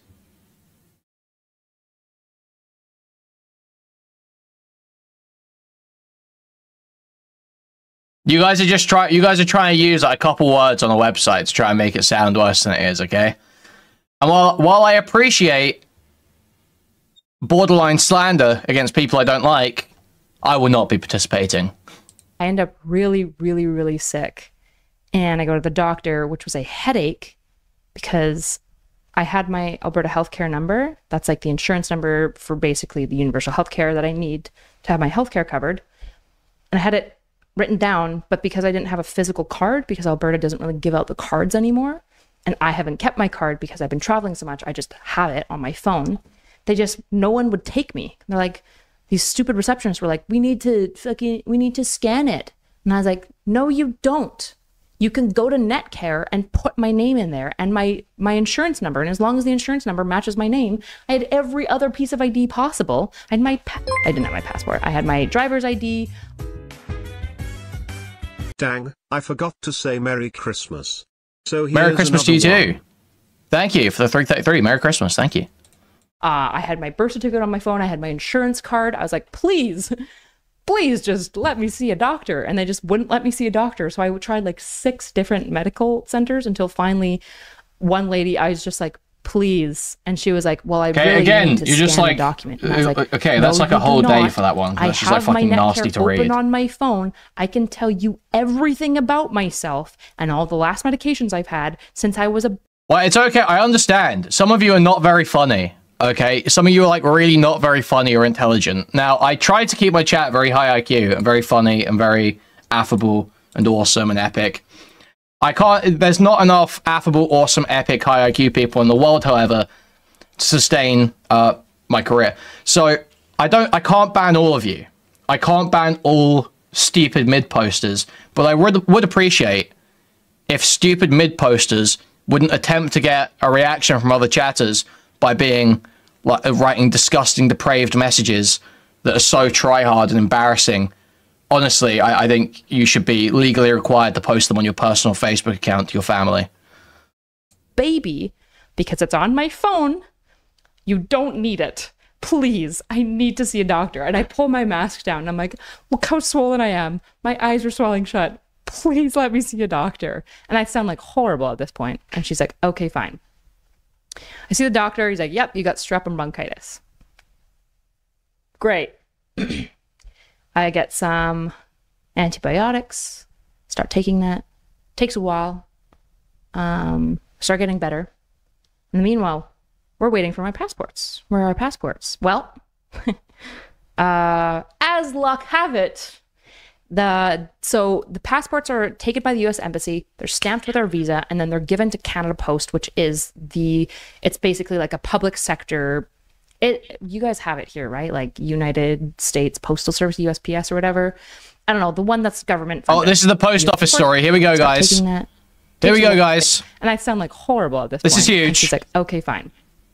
A white woman is telling a story about how she had a bad experience at the post office, guys. Everyone sit down and listen. He's like, yep, you got strep and bronchitis. Great. I get some antibiotics, start taking that. Takes a while. I'm not pissed about a single comment. It is a consistent pattern. It's not a single comment that does it. It's a consistent pattern I'm noticing with several users in chat where every time they try and be funny, it's in like the most try-hard, like fucking weird sexual way. And it's like you're just like a fucking autistic freak. Like you're just a robot. That's all you are. You're like just a robot, except you don't have an awesome YouTube channel and an awesome theme song, so no one fucking likes you. You're just like some retard. You're like some sex-starved, fat retard typing depraved shit in the chat for the attention of strangers. Well, start getting better. Speaking of sex-starved fat retards. How's it going, Sunday? Oh, it was going fine. It was going fine until I turned on your stream, just looking for some innocent, wholesome fun, and here you are, blaming a hard-working lady for exercising on stream. Look, I just think that exercise is something that's a personal, like, development experience. I think you should monetize it for other people. I feel that's a very personal thing. You're debasing yourself by taking $5 per squat. I wholeheartedly disagree. I think she is a professional in the business of making people well in body and mind, and I think she is demonstrating that even if something as small as having a fixed chair, so you're exercising those calves constantly in the mirror. You see, this is all deliberate. Yeah, any more analysis of the mise en scène here Sunday? No, I got nothing. Okay. All right, I'll catch you later. In the meanwhile, we're waiting for my passports. Where are our passports? Well, as luck have it, so the passports are taken by the U.S. Embassy, they're stamped with our visa, and then they're given to Canada Post, which is it's basically like a public sector. You guys have it here, right? Like United States Postal Service, USPS or whatever. I don't know, the one that's government funded. We have that. It's called Canada Post, and everyone hates it. And I completely hate it now. So the U.S. Embassy gives my passport to Canada Post, and Canada Post takes it to their central Toronto hub, and I go in downtown to pick it up so that I don't have to wait. I can pick it up within like a day. So my passport is released November 12th. Stamped, released to Canada Post. Canada Post begins shipping it. November 14th, I am told it will arrive Friday, November 15th, at this location. I'm like, great. Friday, we go to that location, and it's closed. And then we go to where it tells you to go to pick up parcels that are supposed to be delivered by Canada Post, which is the local shoppers. And it's just shopper staff running it. And they're like, yeah, there's a strike. And I was like, no fucking way. When did it start? And they're like, today. So the day that our passports were supposed to be delivered. She's creating the template to retell this story to her family at Christmas dinner, and we're all being exposed to the draft. So true. It was the same day Canada Post went on strike, which is like, they're allowed to go on strike. I'm not like, it's just cosmic injustice. It's just crazy. And so we're the whole world is just out together. The whole world is just so unfair to this poor white woman who's been given a job in a house in another country. Like, the whole world is just out together. Just this cosmic injustice. It's just all... a cosmic injustice where these minimum wage workers are striking to try and improve their circumstances, and it's affecting this poor white woman who's been handed a house and a job in another country that she's immigrating to with her husband.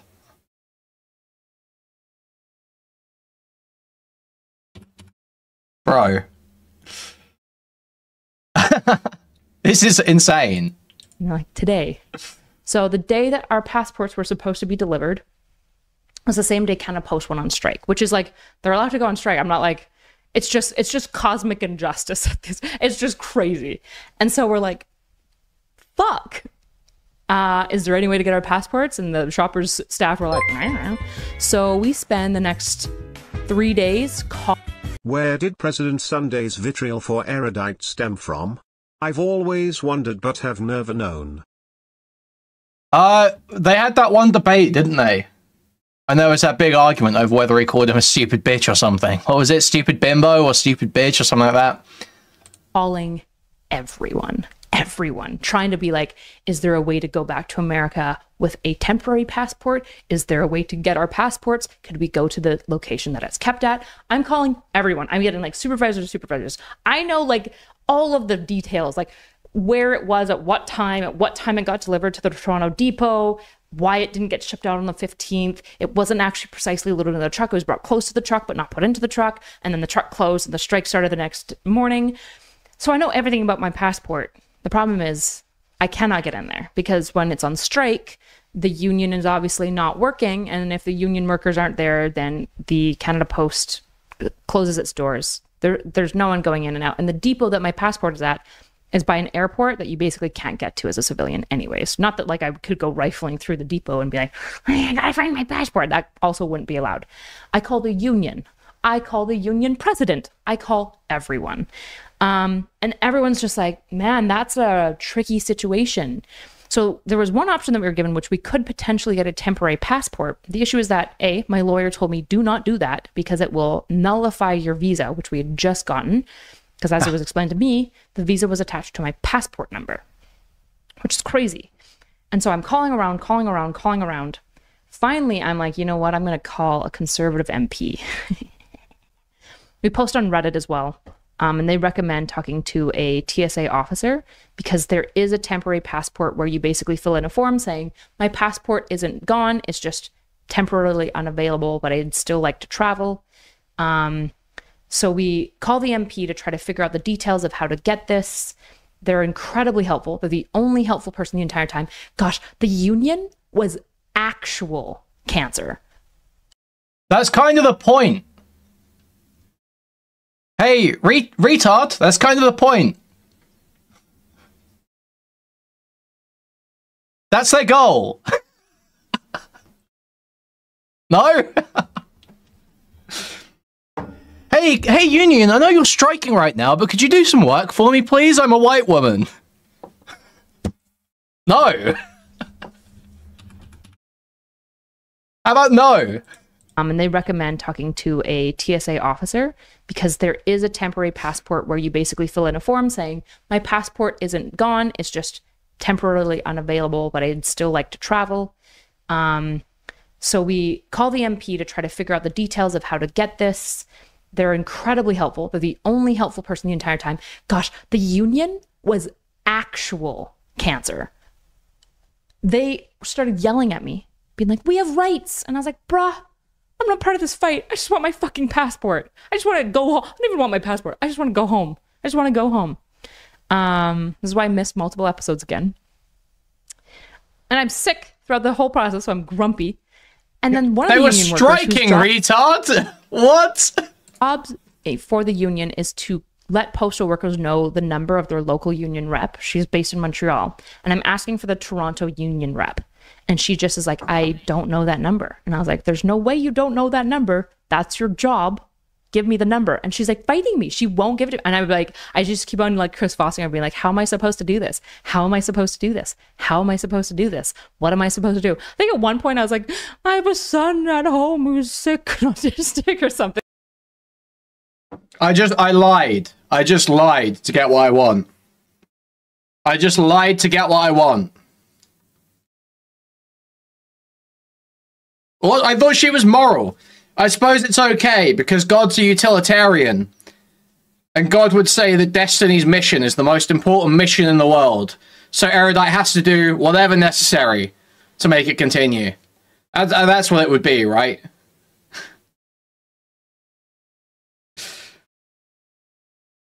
The guy was just like, please give me the info. Then finally, she begrudgingly, under her breath, gives me the number for the Toronto union rep and then goes, well, what's your number?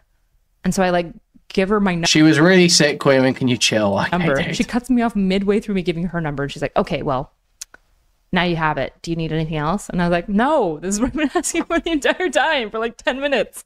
The union was dreadful. I am so opposed to public sector unions. I was before, like police.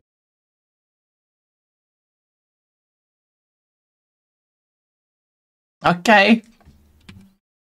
Do you need anything else? And I was like, no, this is what I've been asking for the entire time for like 10 minutes. The union was dreadful. I am so opposed to public sector unions. I was before, like police unions and stuff, and now fuck all of them. I hope Canada Post burns to the ground and their union, you know.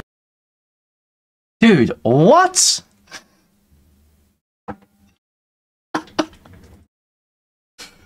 Okay, fuck public sector workers, I guess. Fuck the people that we employ at, you know, oftentimes not amazing wages to help keep our countries running. Fuck them, I guess. Sure, whatever, okay.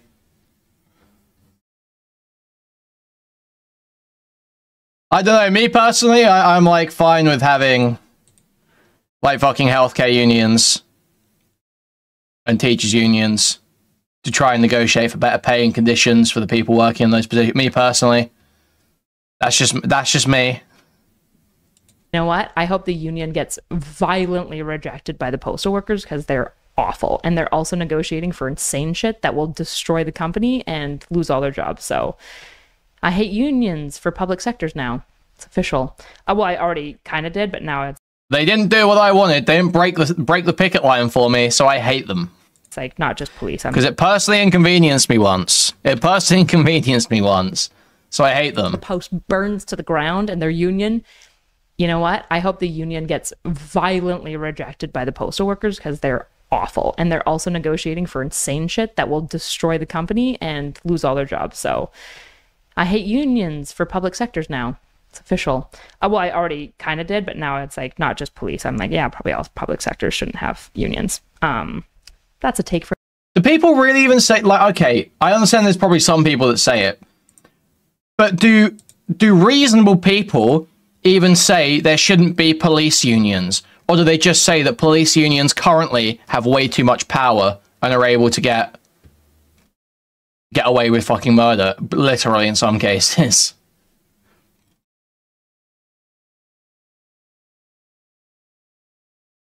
Yeah, I feel like most people are just like, I hate public sector unions. Or I hate police unions. I don't want police unions. Usually it's more about the extremities. Saying it goes too far sometimes. Some unions are set up in such a way that they have too much power and we would like to be able to do more against them. Not the public sector shouldn't have unions. These people shouldn't have unions. For another day, though. So finally, we call the MP. We find out that we can get a temporary passport. We fill out this form. They give us the specific form that I need, all the info. They help me find the location I need to go to. We get all that info on Wednesday. Thursday, we go in. We get everything completed. The TSA agent that... In America, pretty conservatives don't believe public employees should have unions. Yeah, I'm saying reasonable people. So I mean, like, you know, the centrist types. Was working with us was fantastic. She was so helpful. She understood that we had like a weird situation. We get what's called a temporary passport that day, and we have a flight out Friday. But I had a community event planned for like months that starts. Argument is typically that the civil service is so large as a perverse incentive for the government in paying them more than what they deserve. Okay, I'd have to look into it more. I think pretty firmly that just saying you're against unions because you had a bad experience with them is beyond fucking retarded and portrays an obvious entitlement and a poor basis for our opinions. That's a take for another day, though. So finally, we call the MP. We find out that we can get a temporary passport. We fill out this form. They give us the specific form that I need, all the info. They help me find the location I need. It's not black and white, but she's from Alberta, and there's a popular opinion there. Okay. To go to. We get all that info on Wednesday. Thursday, we go in. We get everything completed. The TSA agent that was working with us was fantastic. She was so helpful. She understood that we had like a weird situation. We get what's called a temporary passport that day, and we have a flight out Friday. But I had a community event planned for like months that starts also on Friday. So we... IV saying, this is boring. Come back tomorrow then. See ya. Land. I'm finally not sick. We get back to America. We get our dog. But all of our friends and community members are landing, and like our house isn't set up or prepped or anything. So we spend the next 3 days setting that up, and then like setting the house up, putting up the bunk beds and stuff. Then we have a community event. It was super awesome. Then I traveled to Miami for, it was supposed to be 2 podcasts, and then none of them happened. Did I miss part of this? And now I'm back, and you're caught up. I'm trying to think if there's anything in between. No, I think that's everything. Sulak, good luck. There was something shed in here. I don't know if I've missed it. Questions written out that I should answer for this. Well, What were the big projects or collaborations you worked on this last year? Probably the biggest collaboration was with PV, Progressive Victory. I helped put together, I basically became the chief senior like media staff by the end, where basically I was organizing the like media structure of PV. So, dude, the claim is, the suggestion, the theory, is that she was put on like a contractor basis with PV to avoid fucking up on a visitor visa, because she was on a visitor visa but kind of working. But she's like the chief media person, chief senior media fucking whatever the fuck she's saying right now. How are you in that position and you're like not just illegally working in the US like an election? Is that not crazy? Yeah, Master Chief of PV. I had questions written out that I should answer for this. What were the big projects or collaborations you worked on this last year? Probably the biggest collaboration was with PV, Progressive Victory.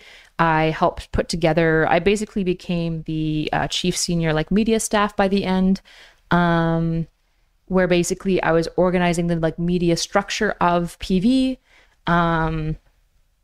and helping like run events as well. The events were like the canvassing events. The media was like working with content creators to connect them to senators and get like a certain amount of content put out, and like funneled back to other left-leaning spaces so that they could organically promote if they were interested as well. It's like a whole project, which took a lot of work. But it was interesting. Yeah, that's also a whole other video that I have to think about if I'll do. So talking shit on PV here, talking shit. So yeah, between Bridges, immigration, trying to get this house figured out, and PV, I have been swamped. And so streaming has just really taken a back seat for me. I've also realized, I think, in the process that I do think streaming is tricky for me because... Okay, here we go. This is the real shit. This is the real shit. A backseat for me. I've also realized, I think, in the process that I do think streaming is tricky for me because there's a lot of stress that comes with it. I think I enjoy it a lot when...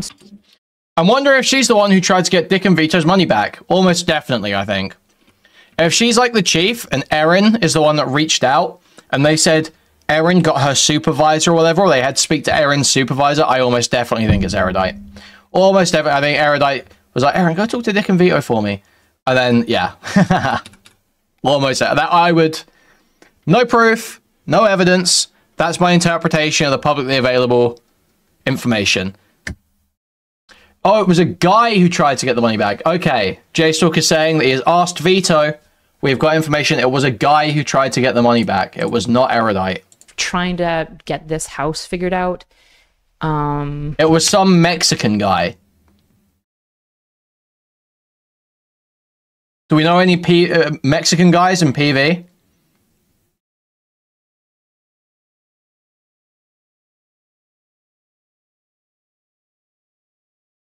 Like, that's okay, dude. What?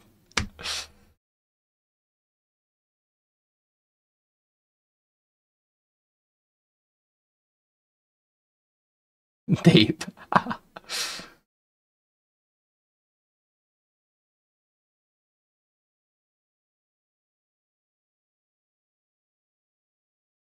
Pisco's not Mexican, what? Is he? I don't think he's PV, is he? And PV, I have been swamped. And so streaming has just really taken a back seat for me.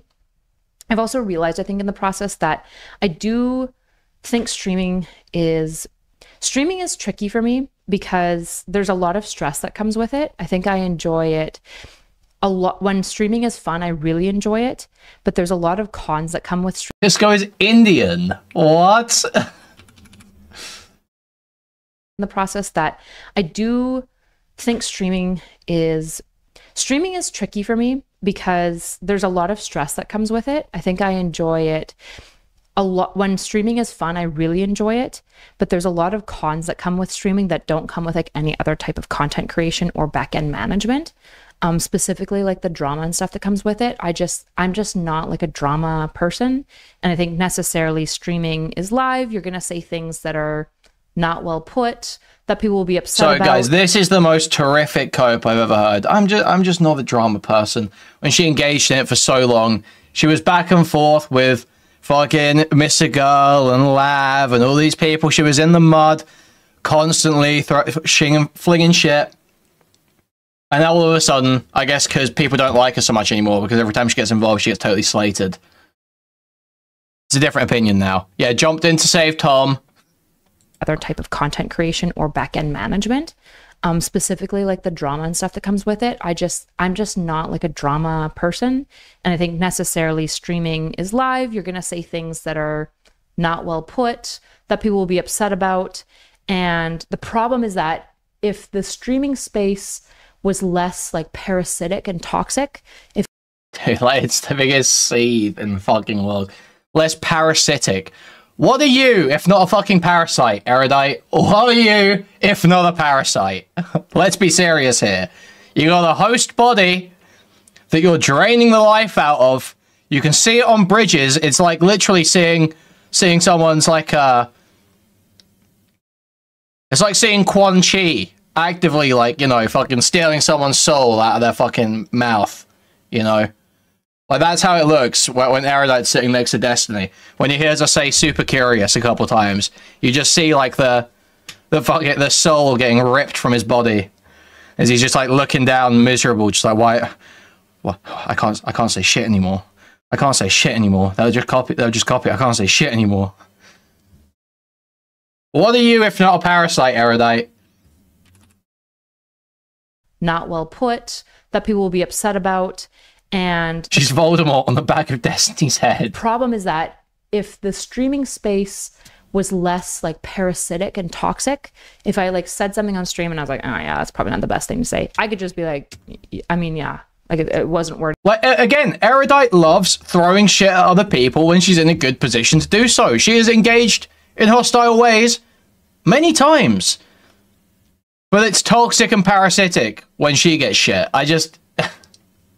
The best I was live, I apologize. Here's like a better way to frame that same point. Yeah, she went after Quarantos. She went after Max. She went after Lav. She fought with Sunday a bunch.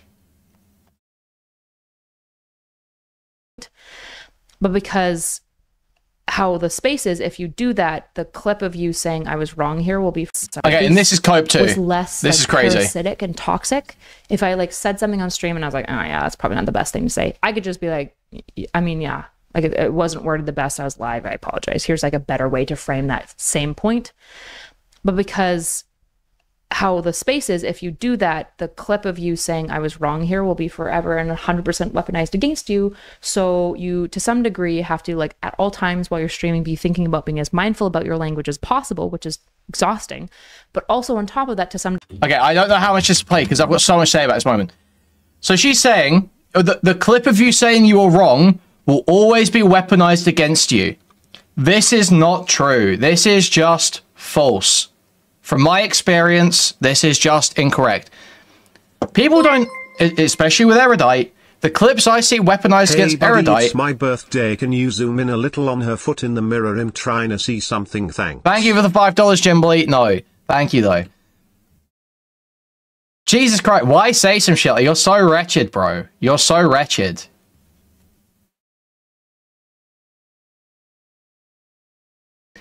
The clips that get weaponized against people are not clips where they admit they're wrong and move on.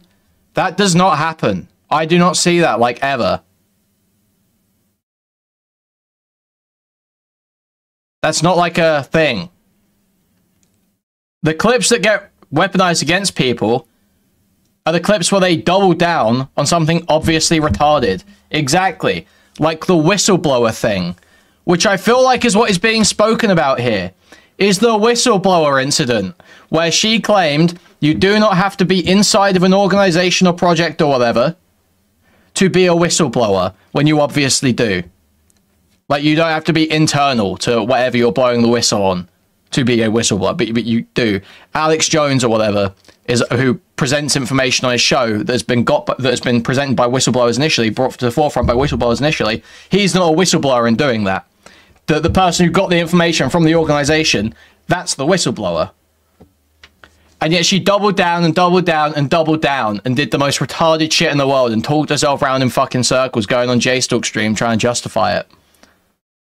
And that's what I always see brought up against her.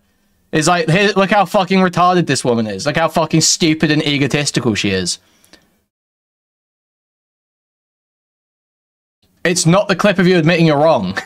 Trying to get this house figured out. And PV, I have been swamped. And so streaming has just really taken a back seat for me. And I don't even see anyone else argue this either. I never see other people argue that the clip of you saying you're wrong will be used against you. I don't think I ever see people argue that. It's always, everyone realizes why you don't want to admit it's an ego thing. It's an ego thing. It's that you feel like people are going to take you less seriously or care about your opinion less if they see that you were wrong about something. And so it's tough to get over the ego hurdle for a lot of people. That's what pretty much anyone would say. But there is never, like, I don't think ever I've heard people seriously argue that, yeah, admitting your wrongs will be used against you. No, you just admit you're wrong and you move on. And most people, like, plenty of people see that as a perfectly, like, good trait. I've also realized, I think, in the process that I do think streaming is tricky for me because there's a lot of stress that comes with it. I think I enjoy it a lot. When streaming is fun, I really enjoy it, but there's a lot of cons that come with streaming that don't come with, like,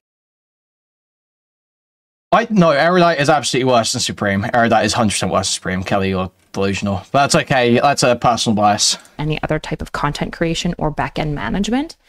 Specifically like the drama and stuff that comes with it. I'm just not like a drama person. And I think necessarily streaming is live. You're going to say things that are not well put, that people will be upset about.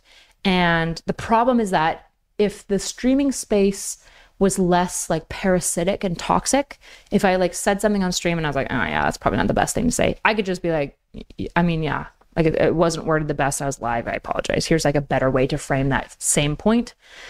But because like even there, a lot when look, even there, she's not.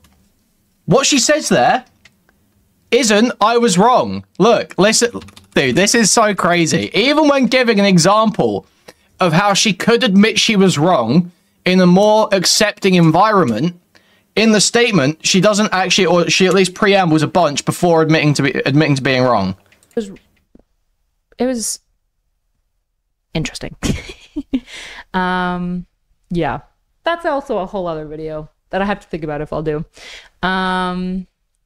So yeah, between Bridges, immigration, trying to get this house figured out, and PV, I have been swamped. And in the process that, because there's a lot of stress that comes with it, I think I enjoy it a lot. When streaming is fun, I really enjoy it, but there's a lot of cons that come with streaming that don't come with like any other type of content creation or back-end management. Specifically like the drama and stuff that comes with it. I'm just not like a drama person. And I think necessarily streaming is live. You're going to say things that are not well put, that people will be upset about.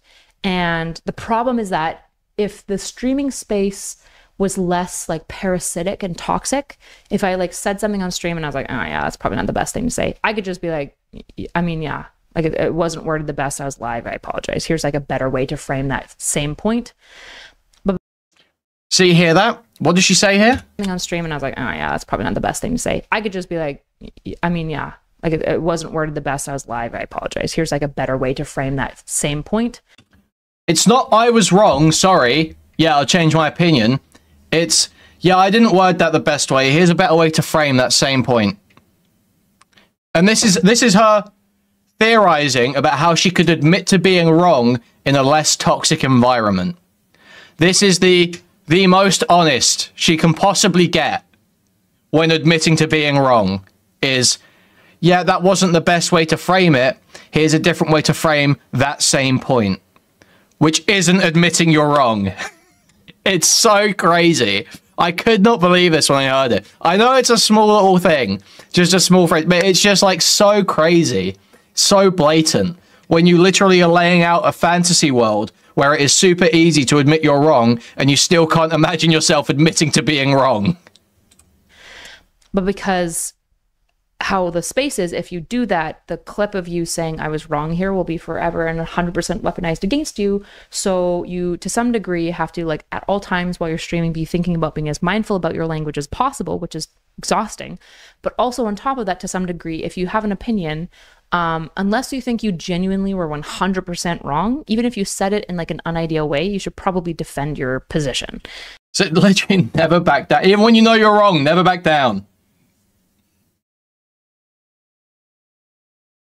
Unless you're literally 100% wrong, never back down. Never admit to being wrong. Like, how is this the way you think? How is this the way you think? I don't understand. You're streaming, be thinking about being as mindful about your language as possible, which is exhausting. But also on top of that, to some degree, if you have an opinion, unless you think you know, you can literally just receive new information and change your opinion as you go, right? And just be like, oh, I didn't know that before. Okay, oh yeah, I think that probably changed my opinion on it. You know, you can do that pretty easily, right? You know, like, that's like a pretty common human thing that most people are like totally fine to do. I mean, maybe not most content creators, they have pretty big egos. Delay, deny, okay, that's a bit much, isn't it?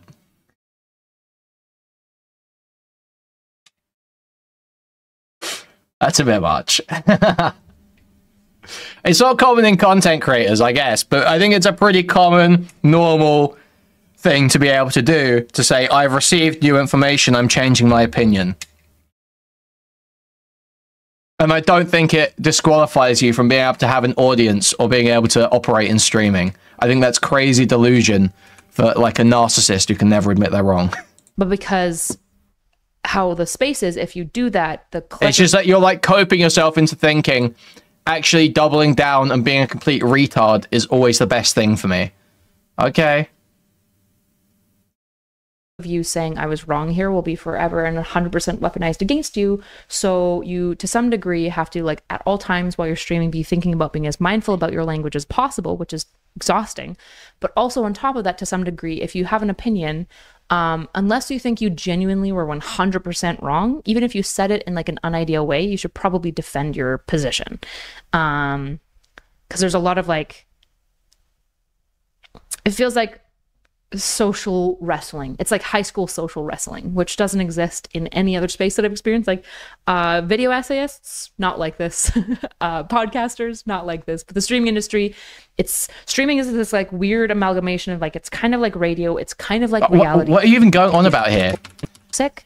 I'm sorry, there's actually there's like fucking high school dynamics in every working environment. Like it never stops. At least not what I've seen. Said something on stream and I was like, oh yeah, that's probably not the best thing to say. I could just be like, I mean, yeah, like it wasn't worded the best. I was live. I apologize. Here's like a better way to frame that same point. But because how the space is, if you do that, the clip of you saying I was wrong here will be forever and 100% weaponized against you. So you, to some degree, have to, like, at all times while you're streaming, be thinking about being as mindful about your language. I put this on for my paralyzed dad, and her story is so moving. He's been crying silently for the past 40 minutes and shaking. Thank you for the $5. As possible, which is exhausting.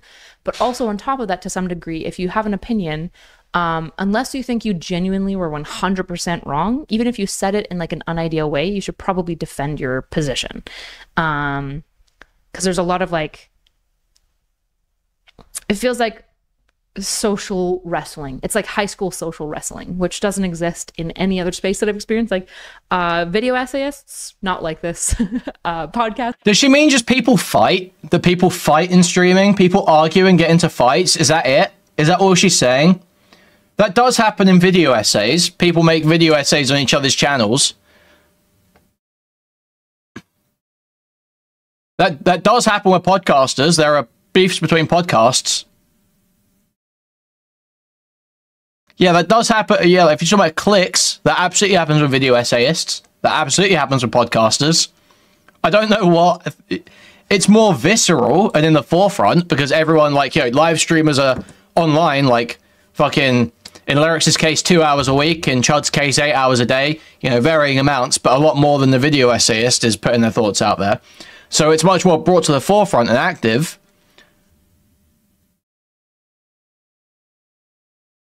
But it's always there. These dynamics always exist in, like, personalized media environments where it's like, you know, different personalities clashing to try and get control of audiences, right?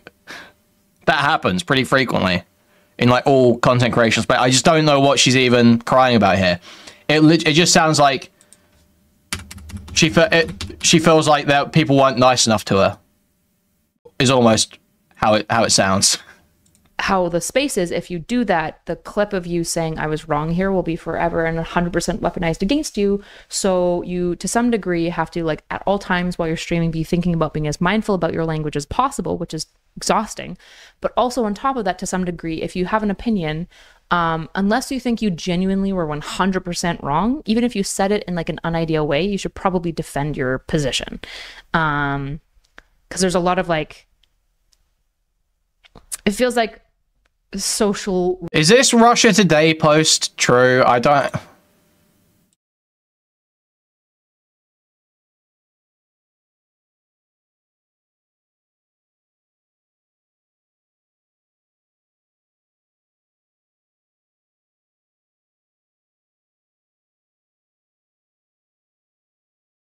Okay, I'm not seeing anything else reporting this, so I'm assuming it's not true.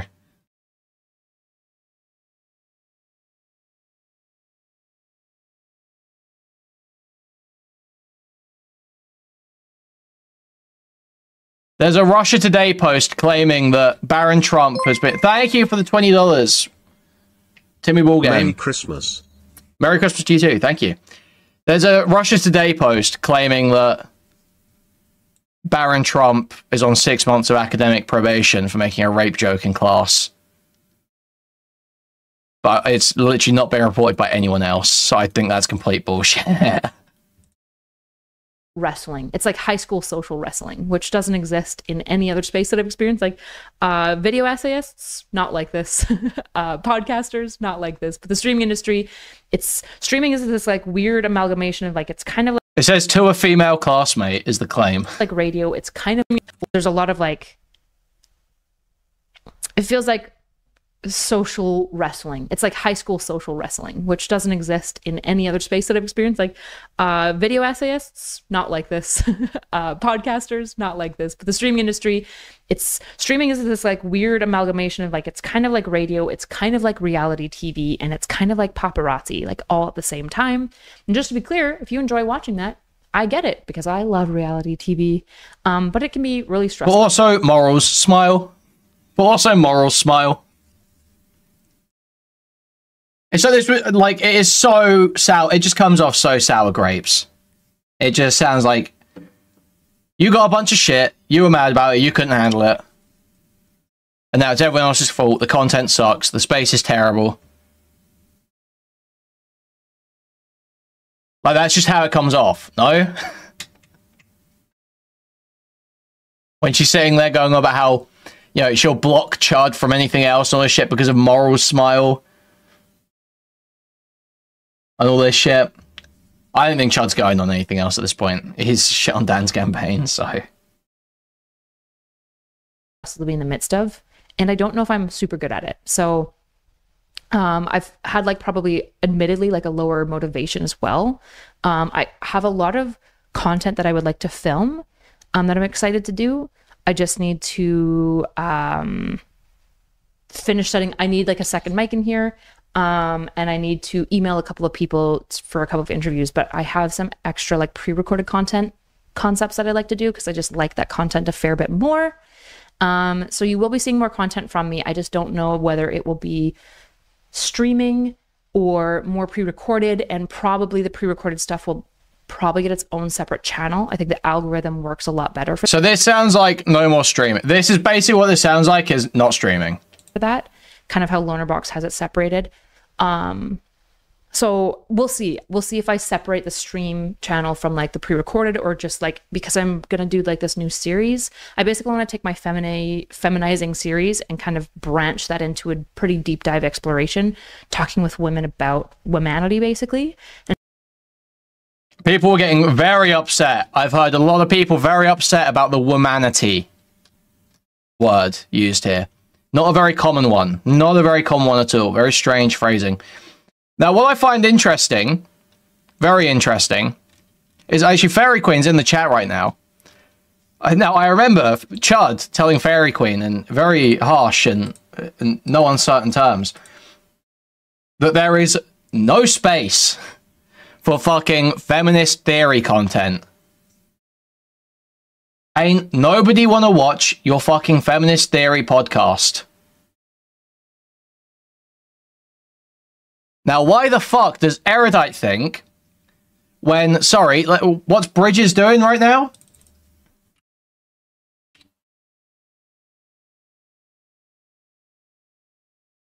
When you've got a whole podcast co-hosting with Destiny and you struggle, you can't even break 100k on most of the episodes. You've got a whole podcast co-hosting with Destiny. You can't break 100k on most of the episodes. Why the fuck do you think there is a market for you to do a podcast about what it means to be a woman? What delusion are you living under? And having like pretty raw, brutal conversations at times. Like I want to talk to like a fundamentalist pastor and be like, this is like how fundamental Christianity I think is like really harmful for women, and I think it's bad, and I don't think it's Christ, and why are you doing this? With series, I basically need it separated. So we'll see if I separate the stream channel from like the pre-recorded, or just like, because I'm gonna do like this new series. I basically want to take my feminizing series and kind of branch that into a pretty deep dive exploration, talking with women about womanity basically, and having like pretty raw, brutal conversations at times. Like I want to talk to like a fundamentalist pastor and be like, this is like how fundamental Christianity I think is like really harmful for women, and I think it's bad, and I don't think it's like, I don't believe, first of all, I don't believe Erudite is capable of having raw, brutal conversations. Do you remember our humanizing series? Do you remember our humanizing series? Do you remember that shit? Is it gonna be anything like that? Because those interviews were so fucking boring. They sucked. It was just softballs, where she was like, so how do you feel about like life? Like you've gone through some bad stuff. How do you feel about it now? It's like not that, it's like not raw and brutal and honest or any of this shit. You're not Max. You ain't Mr. Girl, Erudite. Sorry, hate to tell you. Max made way better psychology content than you ever could. And he didn't need a fucking postgraduate diploma in psycho-magicianry, psychotrichnology to fucking do it. Replacing her incel ranch for men to a woman's retreat. Thank you for the $10, Sugarlocks. Is she replacing her incel ranch for a mental woman's retreat? Okay. I don't think it's Christ, and why are you doing this? I want to talk to the sex workers and like get their perspective on like how they might be harming womanity by their work, and like how the beauty standards, how that's impacting other women and what they think about that, how they reconcile with it. So yeah, I want to do that series. I'm really excited. Sounds like Ammo is willing to do it with me. Wow. I'm looking right now for a lawyer, a female lawyer, and a couple of other people. I'd really like to get a rad femme. Like if I could get guys, no, I'm not addressing that, okay? There's too much even for me. Yeah, I didn't like doing it with Stardust. I'm not doing it with Erudite, okay? Pointing out that sort of thing on women is just so mean. Okay, I can't. There's too much even for me. But yeah, I think that'll be probably on a second channel. I think that's going to be algorithmically. Oh yeah, sure. Rad femme Hitler. Standards, how that's impacting. What I think is like really harmful for women, and I think it's bad, and I don't think it's Christ, and why are you doing this? I want to talk to the sex workers and like get their perspective on like how they might be harming womanity by their work, and like how the beauty standards, how that's impacting other women and what they think about that, how they reconcile with it. So yeah, I want to do that series. I'm really excited. Sounds like Ammo is willing to do it with me. I'm looking right now for a lawyer, a female lawyer, and a couple of other people. I'd really like to get a Radfem. Like if I could get Radfem Hitler, that would be amazing. Dude. But yeah, I think that'll be probably on a second channel. I think that's going to be algorithmically the best bet. Whereas I think probably this channel will stay more dedicated to like culture, like broad culture. My goal for Not So Erudite, I have like 3 lenses that I've figured out, which is going to be, and by lenses, I mean, these are the things that I want every single video to be a takeaway from, excluding obviously this video, which is going to be gender, just gender dynamics in general, psychology / science, and metacognition. As you guys know, I'm really concerned with how people think. I went to think well, I'm on the edge of my fucking seat. Holy shit. I can't wait for the erudite, gender, psychology, and metacognition videos. Is possible. Oh, I didn't even notice that pop bottle there. Well, oopies. Yeah, I'm concerned with how people think, and I want to do more content about that. I think psychology and science is where I'm happiest. I'm pretty burnt out of politics. Again, this is a video for another day as well, but I'm... So, all of a sudden, this was super interesting to me too. All of a sudden, done with politics. No more politics. We're done with politics. 6 months ago, not even maybe, I seem to remember Not So Erudite on a video going on about how she's 1 room away from Joe Biden. Where was that? Which fucking video was that?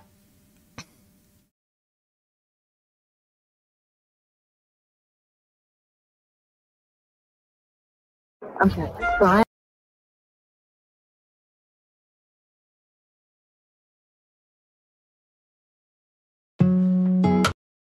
Which one was that?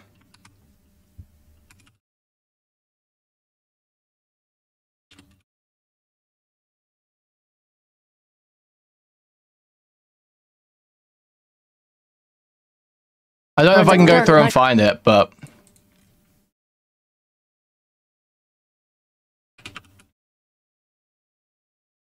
yeah, I can't see it. But she was going on all about this a few months ago. All the connections she's got. So close to being in a room with Joe Biden. Super important people making big decisions in the world. And now all of a sudden... oh, actually, I don't care about politics anymore. Oh, I don't care anymore.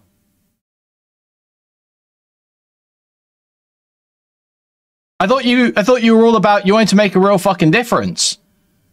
I thought you were so motivated. But we know what's happened here, don't we? She's seen that there's less of a career in it for her. Because the whole point of Bridges was to reach out to different people of different persuasions. And now she feels like that's completely fucked. She was in the bathroom of a crematorium. Thank you for the $5. Now she feels like that's completely fucked. Because Destiny had that huge blow up about the firefighter at the Trump rally. No one on the right wants to talk to him anymore. No one on the right's accepting their invitations. She had a bunch of trouble booking people around that time because she was seething about it on her video. And so she doesn't see a future for her in it anymore. So she's given up. Because it's not about any great moral cause, some great mission that she wants to achieve. She wants to really affect good in the world. It's an exercise in career building and vanity. And it always was. It's why I just can't fucking stand these people, man. I can't fucking stand it.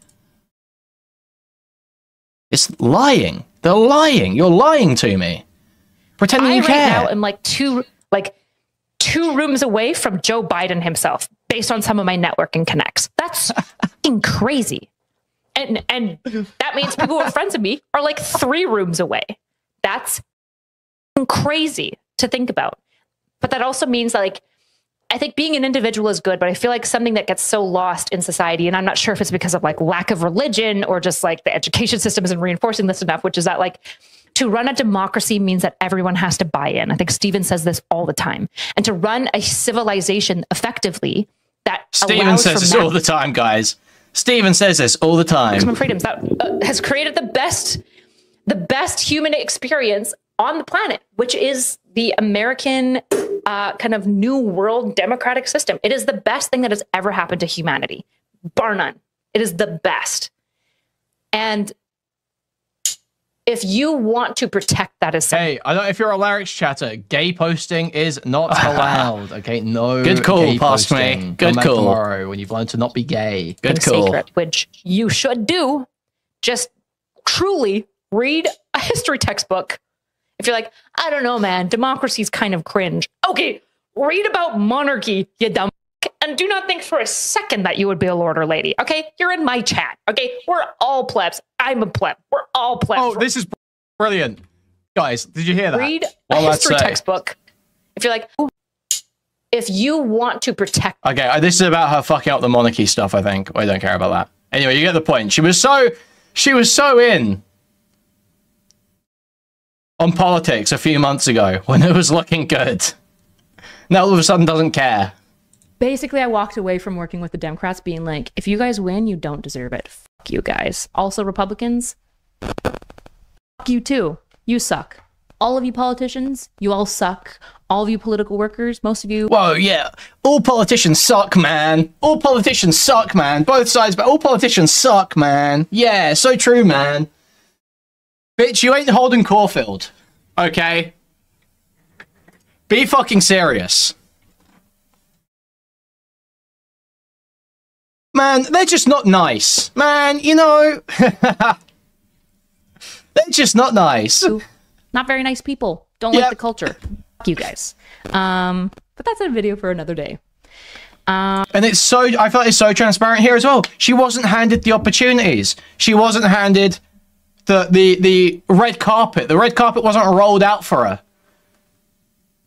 Everywhere she went. People were like, no, sorry, you're not worth my time. I've got other things to do. I'm busy. And she couldn't take it.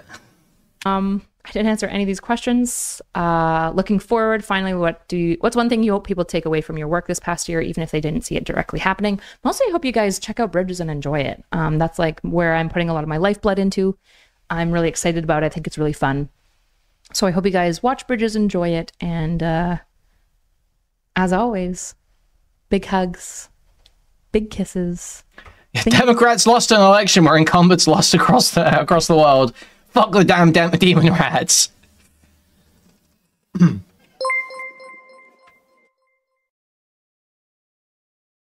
It's just so delusional. It's just like so fucking retarded. It's like as if whether Democrats deserve to win is based on whether people within the party and in PACs that help the party communicate in a nice way with streamers who are trying to get involved.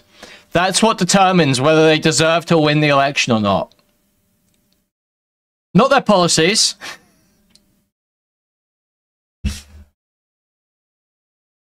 Not the campaign. But it's the culture around the PACs and the people who work in the party who interface with streamers and whether they give you enough time or not. Okay. Wow, that is the most vapid, narcissistic, self-centered view of politics I think I've ever fucking heard. Well, and I hope you have a day as wonderful as you are. I'm sure. Truly, only a white woman. Put out a second video. Only a white woman. Like emotions, feelings, lessons, life lessons, my thoughts about more. It's more going to be like the psychological, metacognitive. I'll be watching. I'll be watching Erudite. So that'll be a second video. I just. I'm very interested. My year. As chaotic as this video probably was, so enjoy editing it, Zulak.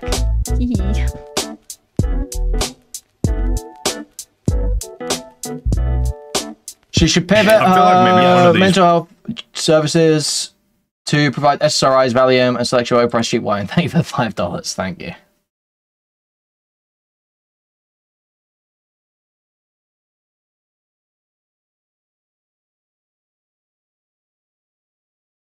Wow, guys. Wow. Wow, guys. Seriously, wow, guys. Amazing stuff.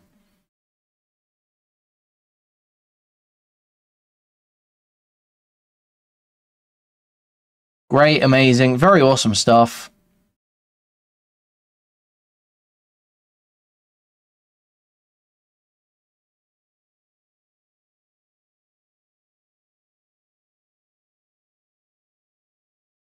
Now,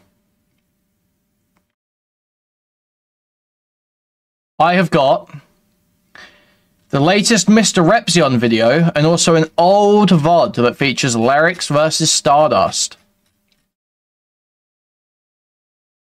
Oh, wait, we were going to read the comments on that, weren't we? Okay. Apparently, Fairy Queen left a comment.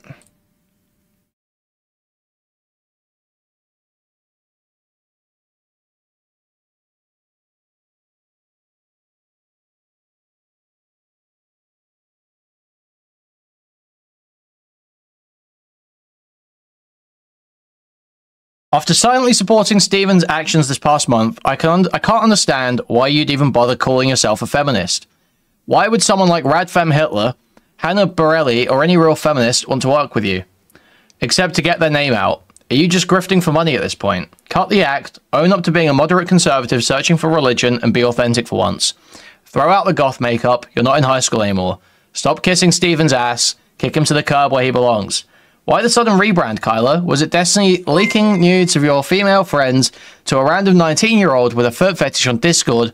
Or maybe it was Steven lying about the details of his divorce with Melina, then silencing her with the threat of releasing a so-called manifesto, painting her as unstable and immature when in reality she was heartbroken over him cheating with Lauren Southern? Or could it be your co-host professing his love to Lauren Southern, only to later send her love letter to some teenager online to get off? It's kind of hard to sell your womanity show when your co-host has now exposed himself as a sexual abuser of women. Also, nice job stealing my idea for the podcast, by the way. Glad I helped you. Glad I inspired you to do a real deep dive and have brutal conversations about gender dynamics. You can start with this one. Why are you choosing to continue working with this piece of shit? I mean, I understand the perspective here, 100%. If you're like a major feminist, I get why you would feel this way. I'm like, yep. Yeah. I get it. I think that's reasonably fair.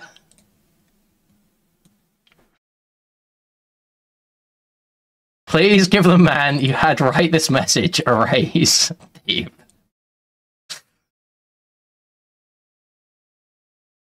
Just reviewing the comments and video now, wanted to make sure my gratitude for Nick picking up his life and cheerleading me here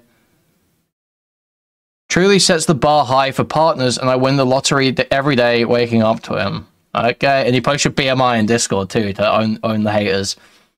A big heap of gratitude for new American friends as well, ones who helped house me, who welcomed me, and has made this insane year also one of the best. Steven was insanely patient with me. Dan gave me additional work for income. I really have been blessed by friendships and connections. Clean up my cat's litter tray, Kyla. Hey, Kyla, I'll give you $50 to clean my cat's litter tray.